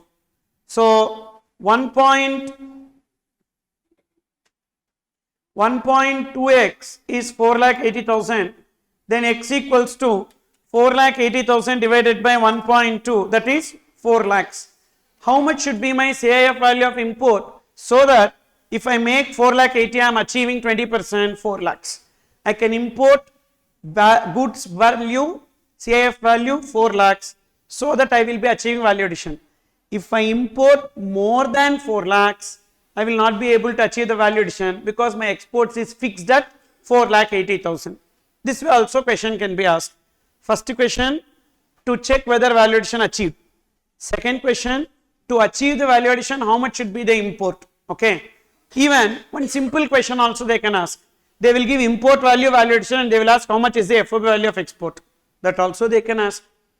Then third, if FOB value of export is 8 lakhs and goods freely supplied by the recipient outside India, I am a manufacturer in India. I got some material free of cost from the importer outside India. Using that material, I made the finished goods and I have exported. Now, in this case, how to compute the value addition? Because fully I don't have imported material. I got free of cost material also. Using that I have made export. When I make export, I will not be charging him for the free of cost material. I will charge him only for the goods other than the free of cost material. So then how to achieve the value addition in this case? For that they gave one note. In case of free of cost material supplied by the foreign buyer, notional value of material shall be added to CIF value and FOB value. You add that notional value of material in both that while computing the value addition. So now do this. If FOB value of exports is 8 lakhs and goods freely supplied by recipient outside India with a notional cost of 2 lakhs, what should be CIF value of other imports if value addition under AA is to be achieved? Now simple. So CIF value of import, correct? CIF value of import plus AA or DFIA? AA, that is 15%. CIF import plus 15% equals to FOB export. What is CIF value of import? That only we need to find. X plus notional cost. How much? 2 lakhs plus 15%. Instead I can multiply 1.15 equals to FOB value of export. What is already exports made? 8 lakhs. So 8 lakhs plus 2 lakhs, because we will not charge 2 lakhs from the customer. So 8 lakhs means other than that material cost. So we need to add there. Now 10 lakhs. 10 lakhs divided by 1.15 minus 2 lakhs. So 10 lakhs divided by 1.15 minus 2 lakhs. You will get one value, 6,69,565. This much we can import so that the value addition is achieved. So whenever there is some free of cost material, you add that free of cost material both in CIF value of import and FOB value of export. Now you will get the correct calculation as to how much you can import under advance authorization to achieve the value addition. Okay. Any of these 3 type of questions can be given in exam. Then next scheme that we have is RODTEP. It's there, last page. You check the last page, you will see last page of this. Penalty is there for non-achievement. So if export obligation is not achieved, there is a penalty, and even that entity will be kept under denied entity list also. So lot of conditions are there. So hold on your breath, we will see that. It's there. It's there. Okay. So remission of duties and taxes on exported product scheme. So we saw AA and duty the deemed export. Duty drawback already completed. We have just 3 more schemes only: RODTEP, EPCG, EOU. Okay, with that it will be over. So concentrate, bring back your energy. Come on. Remission of duties and taxes on exported goods scheme. What is the purpose of this scheme? Previously this scheme was called as MEIS and SEIS, Merchandise Export from India scheme and service export from India scheme. Whenever a person, manufacturer, is exporting some notified goods or exporting some notified services, they used to get an incentive. But that is not fair, because only notified goods or notified service why you should give. If you are giving, you need to give it for all, otherwise it will be counted as subsidy given by Indian government, and because of which the people, that is the country, importers in other country may be charged with anti-subsidy duty. So to avoid that only, they changed this to RODTEP scheme. So they are telling any goods exported, if those goods attracts any local taxes, to recover the benefit of that local taxes only, they will be giving RODTEP. So this is also like duty drawback only. They will fix the goods and what is the percentage of FOB value given as refund. So this is like a refund only. RODTEP is like refund, just like duty drawback. But duty drawback is for what purpose? To recover customs duties and excise duties. Then GST refund is for what? GST.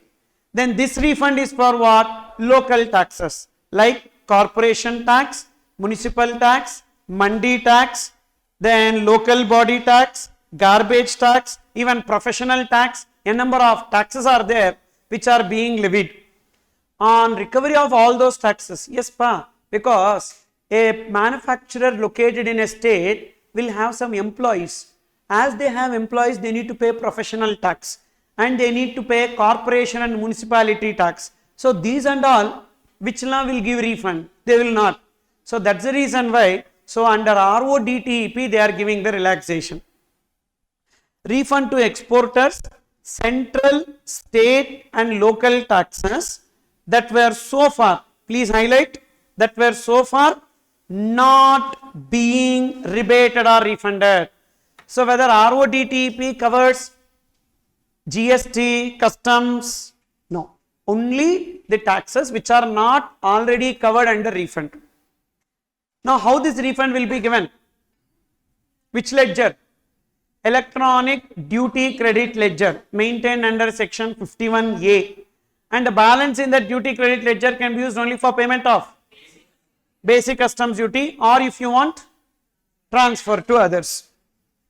And the rebate under this scheme shall not be available in respect of duties and taxes already exempted or remitted or credited. Already if they enjoy the benefit, they will not get any benefit under this. And how the refund will be given under this scheme? How refund, how computation will be done? FOB value of exports into a notified percentage. So a notified percentage of FOB value with a value cap per unit. I told you like duty drawback. 2% of FOB is subject to maximum 30 rupees per kg. Like that they will be giving. And however, for certain export items, a fixed quantum of rebate amount also may be notified. Means what? Rather than giving percentage, they can say directly 200 rupees per unit will be given as refund, like that. Okay. But this will be given in the tariff. And for exam, it will be given in the question itself. You don't have to remember for which product how much is the percentage. Okay. Then, whether we need to bring any proceeds to claim this? No. No. First claim and ensure, just like refund under GST, export of goods. First claim. Ensure that you are realizing the proceeds within the time limit under FEMA. If you fail to realize the time limit under FEMA, 9 months, then whatever rebate that is granted will be recovered. Okay. See there. The rebate allowed is subject to the receipt of sale proceeds within the time allowed under FEMA, failing which such rebate shall be deemed never to have been allowed. Means the rebate would not be dependent on realization of export proceeds at the time of issuance of rebate, but we need to ensure that we are realizing the proceeds within time limit under FEMA. Suppose if the proceeds are not realized within the time limit under FEMA, see the challenge here. Actually, I got the rebate, but I can transfer it to any other person because I don't have customs duty, basic customs duty liability. I can transfer. I transferred to you. Now it will be recovered from whom? Transferor, transferee? Transferor only. So then the rebate granted shall be recovered from the person to whom the rebate is granted, even if it is transferred to any other person.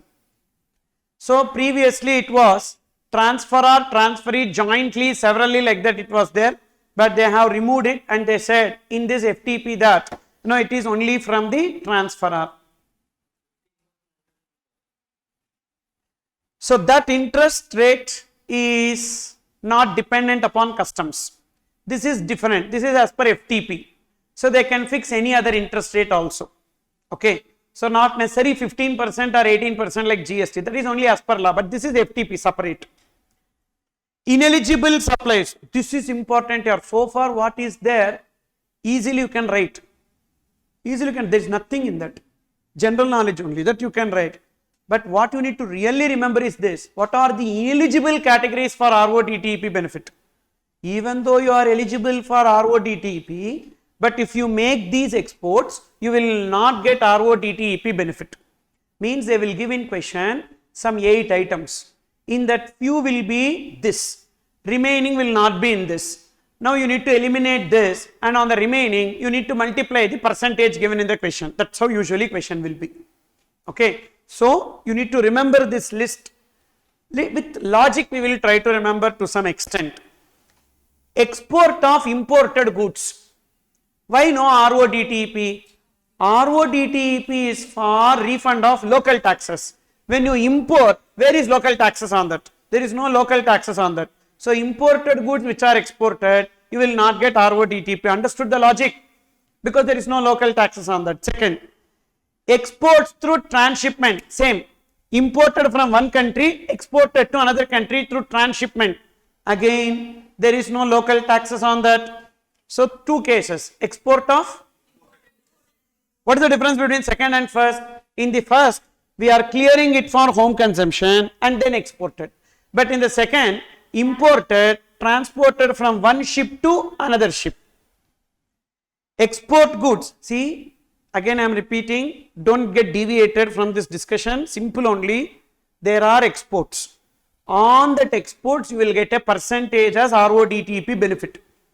But few exports not eligible. So our focus is now on the exports, not on imports, exports. But which exports ineligible? If that export is out of imported goods. Those imported goods are not made in India. So therefore there won't be any local taxes on that. So export of imported goods or export through transshipment. Export goods subject to minimum export price or export duty. When there are some goods which are subject to minimum export price, already government would have given lot of reliefs there. So in that case, so minimum export price means they are fixing. Less than this you should not export, means already they are giving you a price support. At this price only you should export, so that you will not have a competition to slash down the price. So in that case, already you got a support from the government, so again you will not get RODTEP. Then restricted goods, prohibited goods exported, you will not get RODTEP. Deemed exports not allowed. Generally deemed exports allowed for everywhere. And while discussing deemed export benefit also, we did not discuss RODTEP. I said AA, DFIA, duty drawback only, but this I did not discuss. Supply of products manufactured by DTA units to SEZ FTZ units. Why? Sale to SEZ, even though it is deemed export for SEZ Act, but they are not giving RODTEP benefit because the goods are not really leaving India. Where the goods are? Within India only. Deemed exports disallowed. When deemed exports disallowed, supplies to SEZ also disallowed.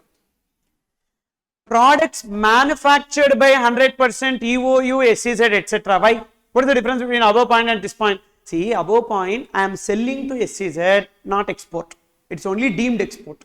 This point, SEZ manufacturing and exporting or EOU manufacturing and exporting, boss, when you are manufacturing in EOU SEZ, where from there is local taxes, there is no local taxes. So that's why no RODTEP. Products manufactured or exported in discharge of export obligation under AA, DFIA. Already you are enjoying benefit there. Again you will not get under RODTEP. Now, mention any 5 cases where RODTEP benefit is not available. Come on. Export of imported goods, good. Transshipment, deemed export. Okay, supply to SEZ or goods manufactured in EOU SEZ. 5 over. Amazing here. Then restricted goods, prohibited goods. Easily you can remember. Then export subject to minimum export price. Okay. And then already covered under AA or DFIA. Good. So these are the cases where it is not possible to get deemed like this RODTP benefit. We completed, see, hardly 5 minutes we took, completed. Then export promotion capital goods scheme. Listen, EPCG. What is EPCG? Export promotion capital goods scheme. Super. For what purpose? Capital goods. What you are doing with capital goods? Throwing in Bay of Bengal? No. Importing. You are importing the capital goods and using it in manufacture of finished goods. Now, in EPCG, they have made a complicated export obligation. So, export obligation is not that easy, not directly like AA, import, add that percentage and export. Because here, capital goods are usually used for more than 1 year, 2 years and all. Na? That's the reason why they have given export obligation in a different manner. But we need to achieve export obligation here also. EPCG permits exporters to procure capital goods at zero customs duty or to procure them indigenously. Indigenously means locally without payment of GST. In return, exporter is under obligation to fulfill export obligation like AA, DFIA, even EPCG, IGST is exempted full. Like AA, all duties are exempted including IGST, here also same. Who are eligible? Manufacturer, exporter with or without supporting manufacturers, merchant exporter tied to supporting manufacturer, even service providers, including service providers designated as common service providers. So, manufacturers, service providers, manufacturers with or without supporting manufacturers, merchant exporters tied to supporting manufacturers. And what is the meaning of capital goods? Any equipment here, plant, machinery, equipment, etc. And that can be for anything, modernization, upgradation, or replacement, technology, expansion, anything, any purpose it can be imported. And it may be, capital goods may be used in manufacturing, mining, agriculture, aquaculture, animal husbandry, even service sector also, all kind of service sector they have given. And either they can procure capital goods from global market or local market for pre-production, production, post-production, all these three. Before starting the production, during the production or after production. Restricted capital goods shall be imported only after requisite approval. Anyhow, I have EPCG na. Even then, generally restricted goods requires authorization. So, even though you have EPCG, but restricted goods, you have to get a separate authorization. Capital goods, including capital goods in CKD or SKD condition are eligible. Anyway, either as full or in parts you can import. Computer systems and software which are part of capital goods are also eligible. Means software also. Software, but not as such. Software as a part of system. Spares, molds, dies, jigs, fixtures are also eligible. Means not necessary original equipment. Even spares of that equipment also. Import of capital goods shall be subject to actual user condition. Means what? The one who has imported it only should use it. Can they sell those capital goods? Read. Yes, after completion of export obligation. After completion of export obligation, capital goods can be sold or transferred because you achieved the export obligation, you can sell. Then, when we sell it, should we pay customs duty? Yes, it is given in customs. It is given in customs. Import of goods at concessional rate of duty rules. Under any exemption notification, you are importing capital goods and thereafter you are selling based on depreciated value, you need to pay the customs duty along with interest. So that gets attracted here. Export obligation. What is that export obligation? We have two types of export obligation, specific export obligation and average export obligation. Specific export obligation is how much ever duty you have saved, 6 times of that you need to achieve as export value. For example, you imported capital goods on which you saved a duty of 30 lakhs. 30 lakhs into 6, 180 lakhs you need to achieve exports. In how many years you need to achieve that exports? 180 lakhs. In a period of 6 years you need to achieve this. Read that. Export obligation means obligation to export products covered by authorization or permission in terms of quantity or value or both as may be prescribed. Export obligation consists of specific export obligation and average export obligation. Specific export obligation is over and above average export obligation. They have put one bomb in new foreign trade policy. That is, you need to maintain the average. You need to maintain the average.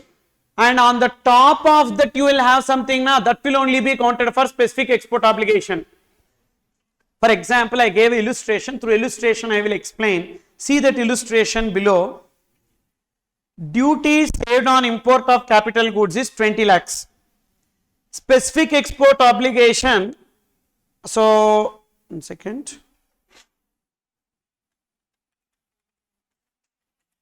So let's take this as 13,33,333.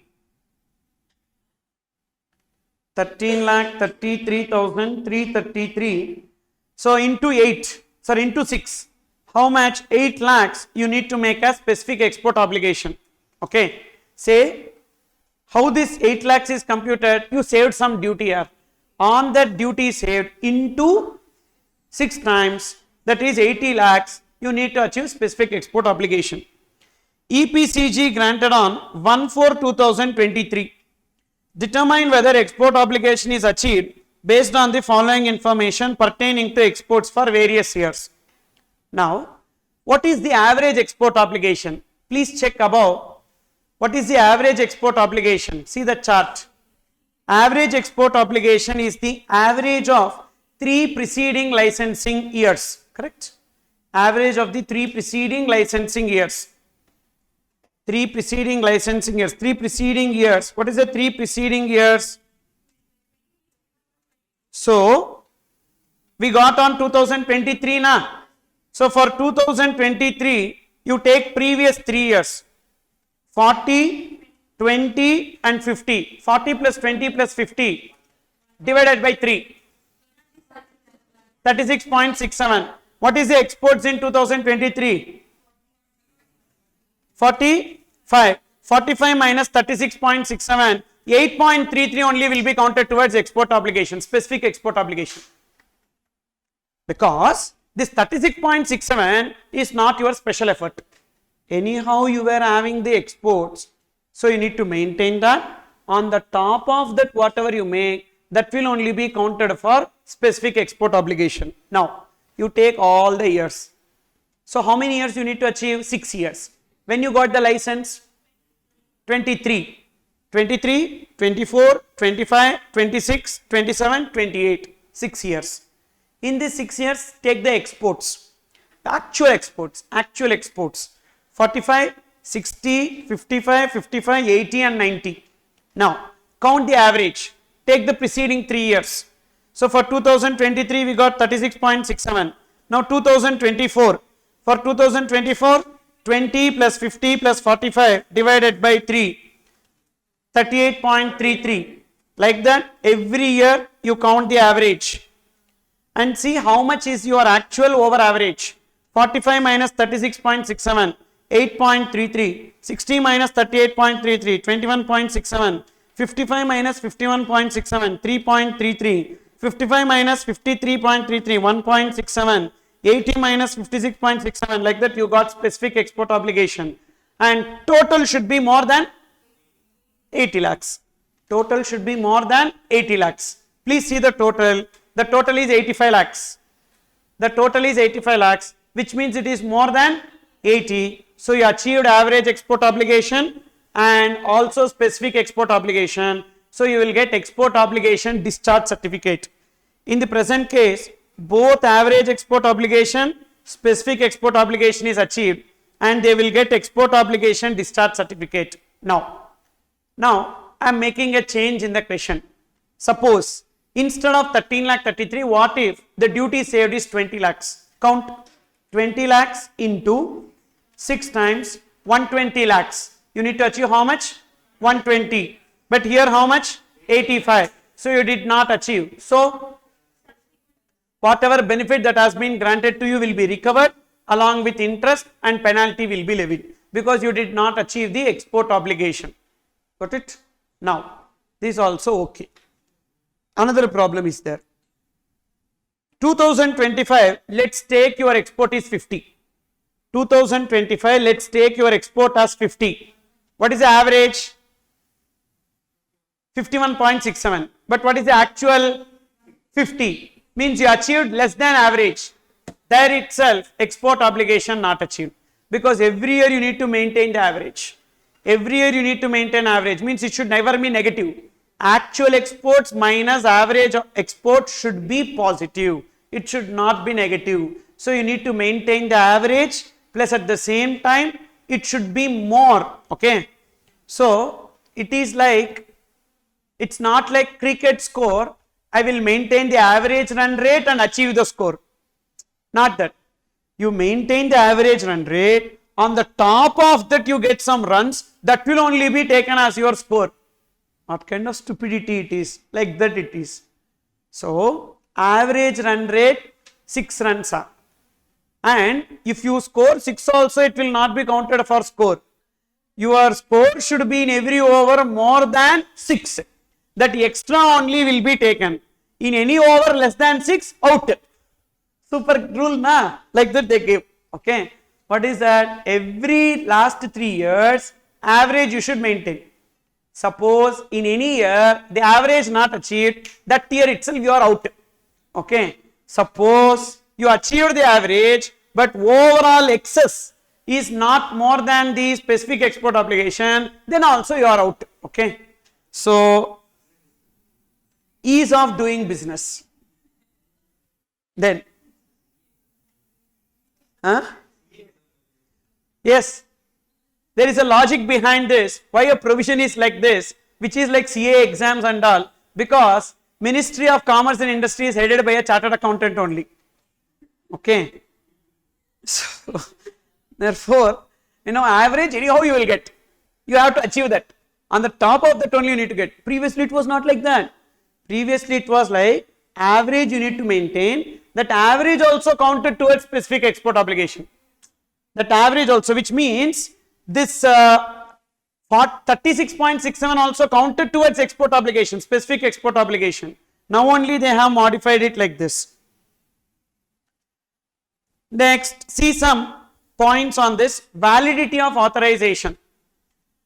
So what is the validity? 24 months, which means in the 24 months window you can import goods. And revalidation not permitted, means no extension. Special points, the average export obligation shall be fulfilled every financial year till export obligation is completed. Exports or supplies made over and above average export obligation shall only be considered for fulfillment of export obligation. Then, export obligation can be fulfilled by authorization holder either through export of goods which are manufactured by him or his supporting manufacturer. So good. So even they can authorize some other person to make. Services rendered by him, even service also counted, for which EPCG has been granted. Exports can be direct or through third parties. So they gave good relaxations here. Not necessarily directly they need to export. In case of indigenous sourcing means local purchase. Specific export obligation shall be 25% less than the export obligation mentioned above. Means instead of 6 times it will be 4.5 times. But average, that should be maintained. That should be maintained. For example, in this case, 80 lakhs, instead of 80 lakhs it will be 75%, 60 lakhs only we need to achieve. So therefore, that 60 lakhs if we achieve, the moment we achieve that 60 lakhs, we will be able to get the export obligation discharge certificate. But any time restriction, etc. and all, no. So which means 6 years, that 6 years time limit we have. 6 years time limit we have. Only thing, you are getting 25% less export obligation. So because you are promoting local purchase, that's why. There is no change in the average export obligation imposed. Means till the time you complete that, specific export obligation, average should be maintained. Exports under advance authorization, DFIA, duty drawback, RODTEP scheme would also be eligible. Underline that, would also be eligible. Sir, what is this ROSCTL? So this is for textile manufacturers. So remission of state taxes on textile articles, but that is not in syllabus. That is not in syllabus for CA final, but in FTP it is there, not in syllabus for CA final. So that's why, I have not given there. See, actually, I prepared one FTP booklet in the past, including everything, that came to 90 pages. Then, had I given that, so I don't know how students would have reacted. So, because not everything is applicable for CA exam.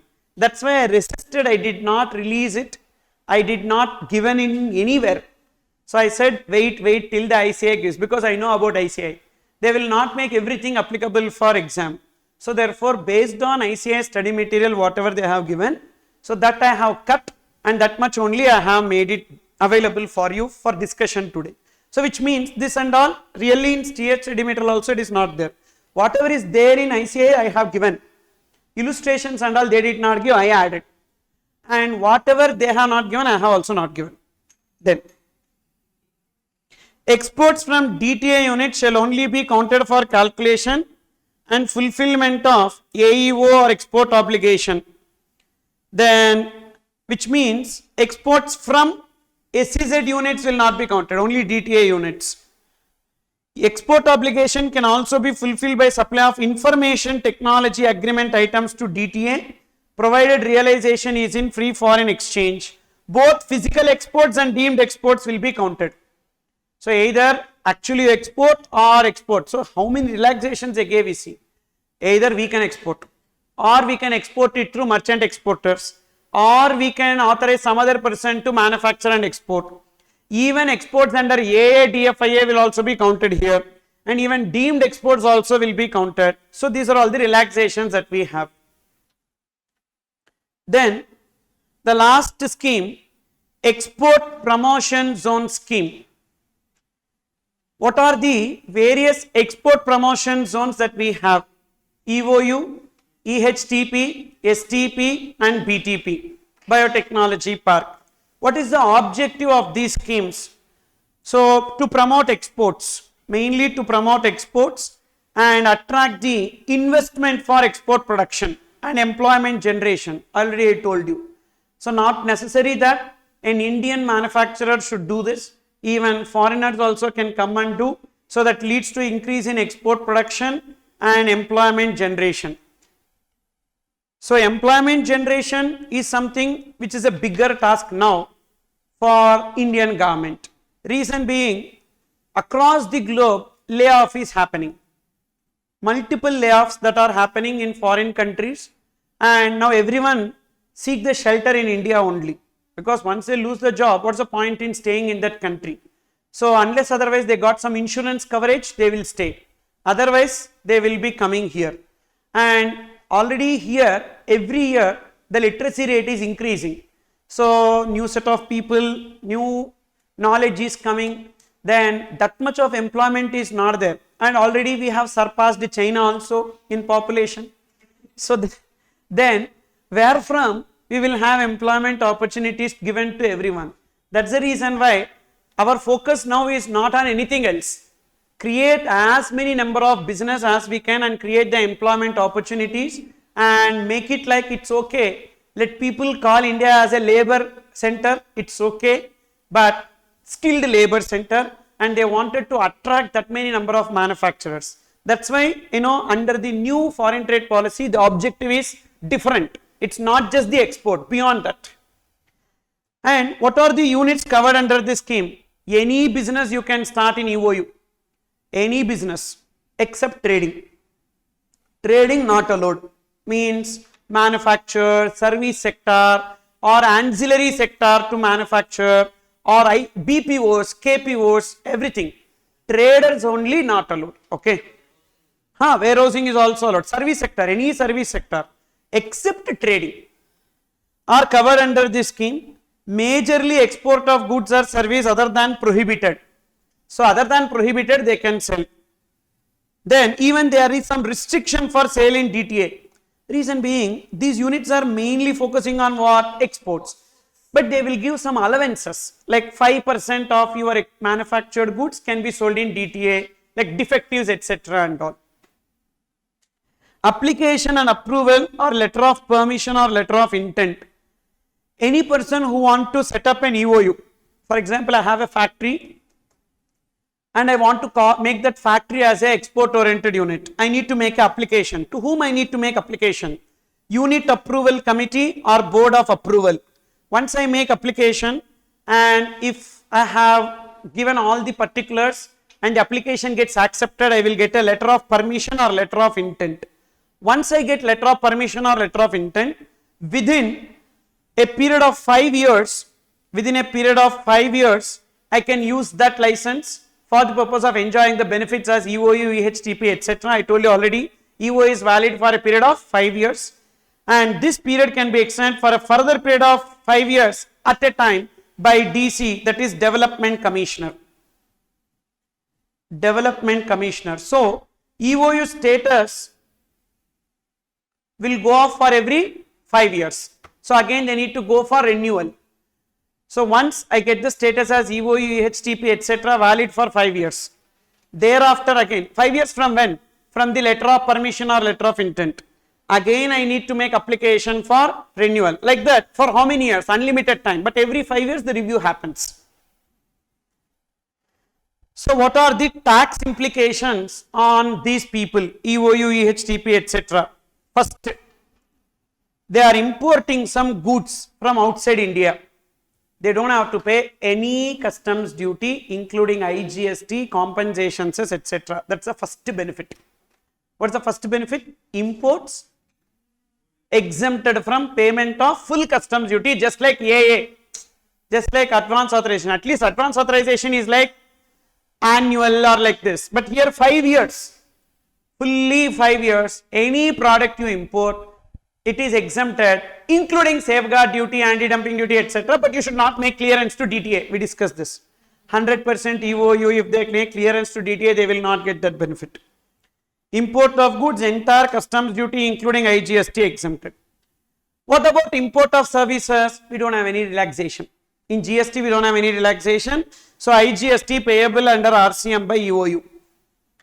Then next. What about local procurements? It will be treated as deemed export for the supplier. So, supplier has two options. Either they will recover GST or they will not recover GST. This already we discussed in deemed exports. Deemed exports, there I covered that. Then what about the sales made by them? EOU will make sales, normal GST, chargeable to GST. Export of goods or services, zero rated. So means no need to pay customs duty, and under GST also two options. Export upon payment of IGST and get refund, or export without payment of IGST and get refund. So this only along with deemed exports, I gave the last chart today we discussed. Today we discussed one last chart now with numbers. These are all the tax implications for EOU, EHTP, etc. Then next, other exemptions. Exemption from industrial licensing for manufacture of items reserved for micro and small enterprises. There are some goods which are reserved for micro and small enterprises. So that industrial license they need to get. But that exemption is there, which means no need to get the industrial license, they can start. Export proceeds will be realized within 9 months. Generally also everyone, it has the same time limit. FEMA. Units will be allowed to retain 100% of its profit earnings in EEFC, Exchange Earners Foreign Currency Account. So where this Exchange Earners Foreign Currency Account will be? Maintained by a bank outside India. Maintained by a bank outside India. The next unit will not be required to furnish bank guarantee at the time of import or going for job work in DTA, and 100% FDI is also permitted through automatic route, so that there is no restriction in FDI also, foreign direct investment also, fully investment can be made. These points, other entitlements, you mark as important because these are the amendments. So EOU scheme was there even before, but this is extra added. Other benefits are extra added. Then inter-unit transfer. I told you that sometimes EOU will be allowed to make sale in DTA. Can they transfer? Yes, upon payment of normal GST. CGST, SGST or IGST, and that SEZ provisions are not applicable here. Generally, whenever we are purchasing from SEZ, it is treated as import and we need to pay customs duty. That is not applicable here. Upon payment of normal GST, supply can be made. Who can establish EOU? Is there any investment criteria? Underline 1 crore in plant and machinery. Minimum investment of 1 crore in plant and machinery they need to have, but it is only for EOU, not for EHTP, STP, BTPs and all. Only for EOU this minimum investment criteria is there. And suppose if they are not having 1 crore as investment in plant and machinery, then can there be a relaxation given? Yes. Board of approval may also allow establishment with lower investment criteria. Conversion of DTA into EOU. Can we convert? Yes. So, in such cases, units will avail exemptions in duties and taxes as applicable. So, they can convert or merge into existing EOU unit. Either they can convert or they can merge it. So already one unit, EOU unit will be there, DTA unit will be there. I will have one factory which is DTA, another factory which is EOU. This DTA factory also can be merged into that factory and get the EOU status. Or to another company also I can merge so that I get a EOU status.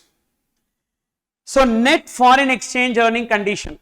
Actually, what is the validity period of EOU? In that 5 years, they need to achieve cumulatively positive NFE. What is NFE? Net foreign exchange earnings. That is income in forex minus expenditure in forex. That should be positive. Means what? They should have created some value addition. Okay. In a period of 5 years, EOU units have to achieve a positive NFE cumulatively. Such period of 5 years can be extended in specified cases if they are not able to achieve. Exit from the scheme. So whenever they want to exit from EOU scheme, they can exit from EOU scheme by making application to Development Commissioner designated officer. But whenever they exit, whatever benefits they enjoy, all those benefits along with applicable interest they need to pay.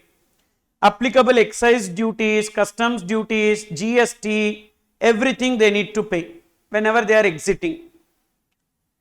Suppose if a unit is not exiting voluntarily, but because of breach of conditions it has exited, then also they have to pay.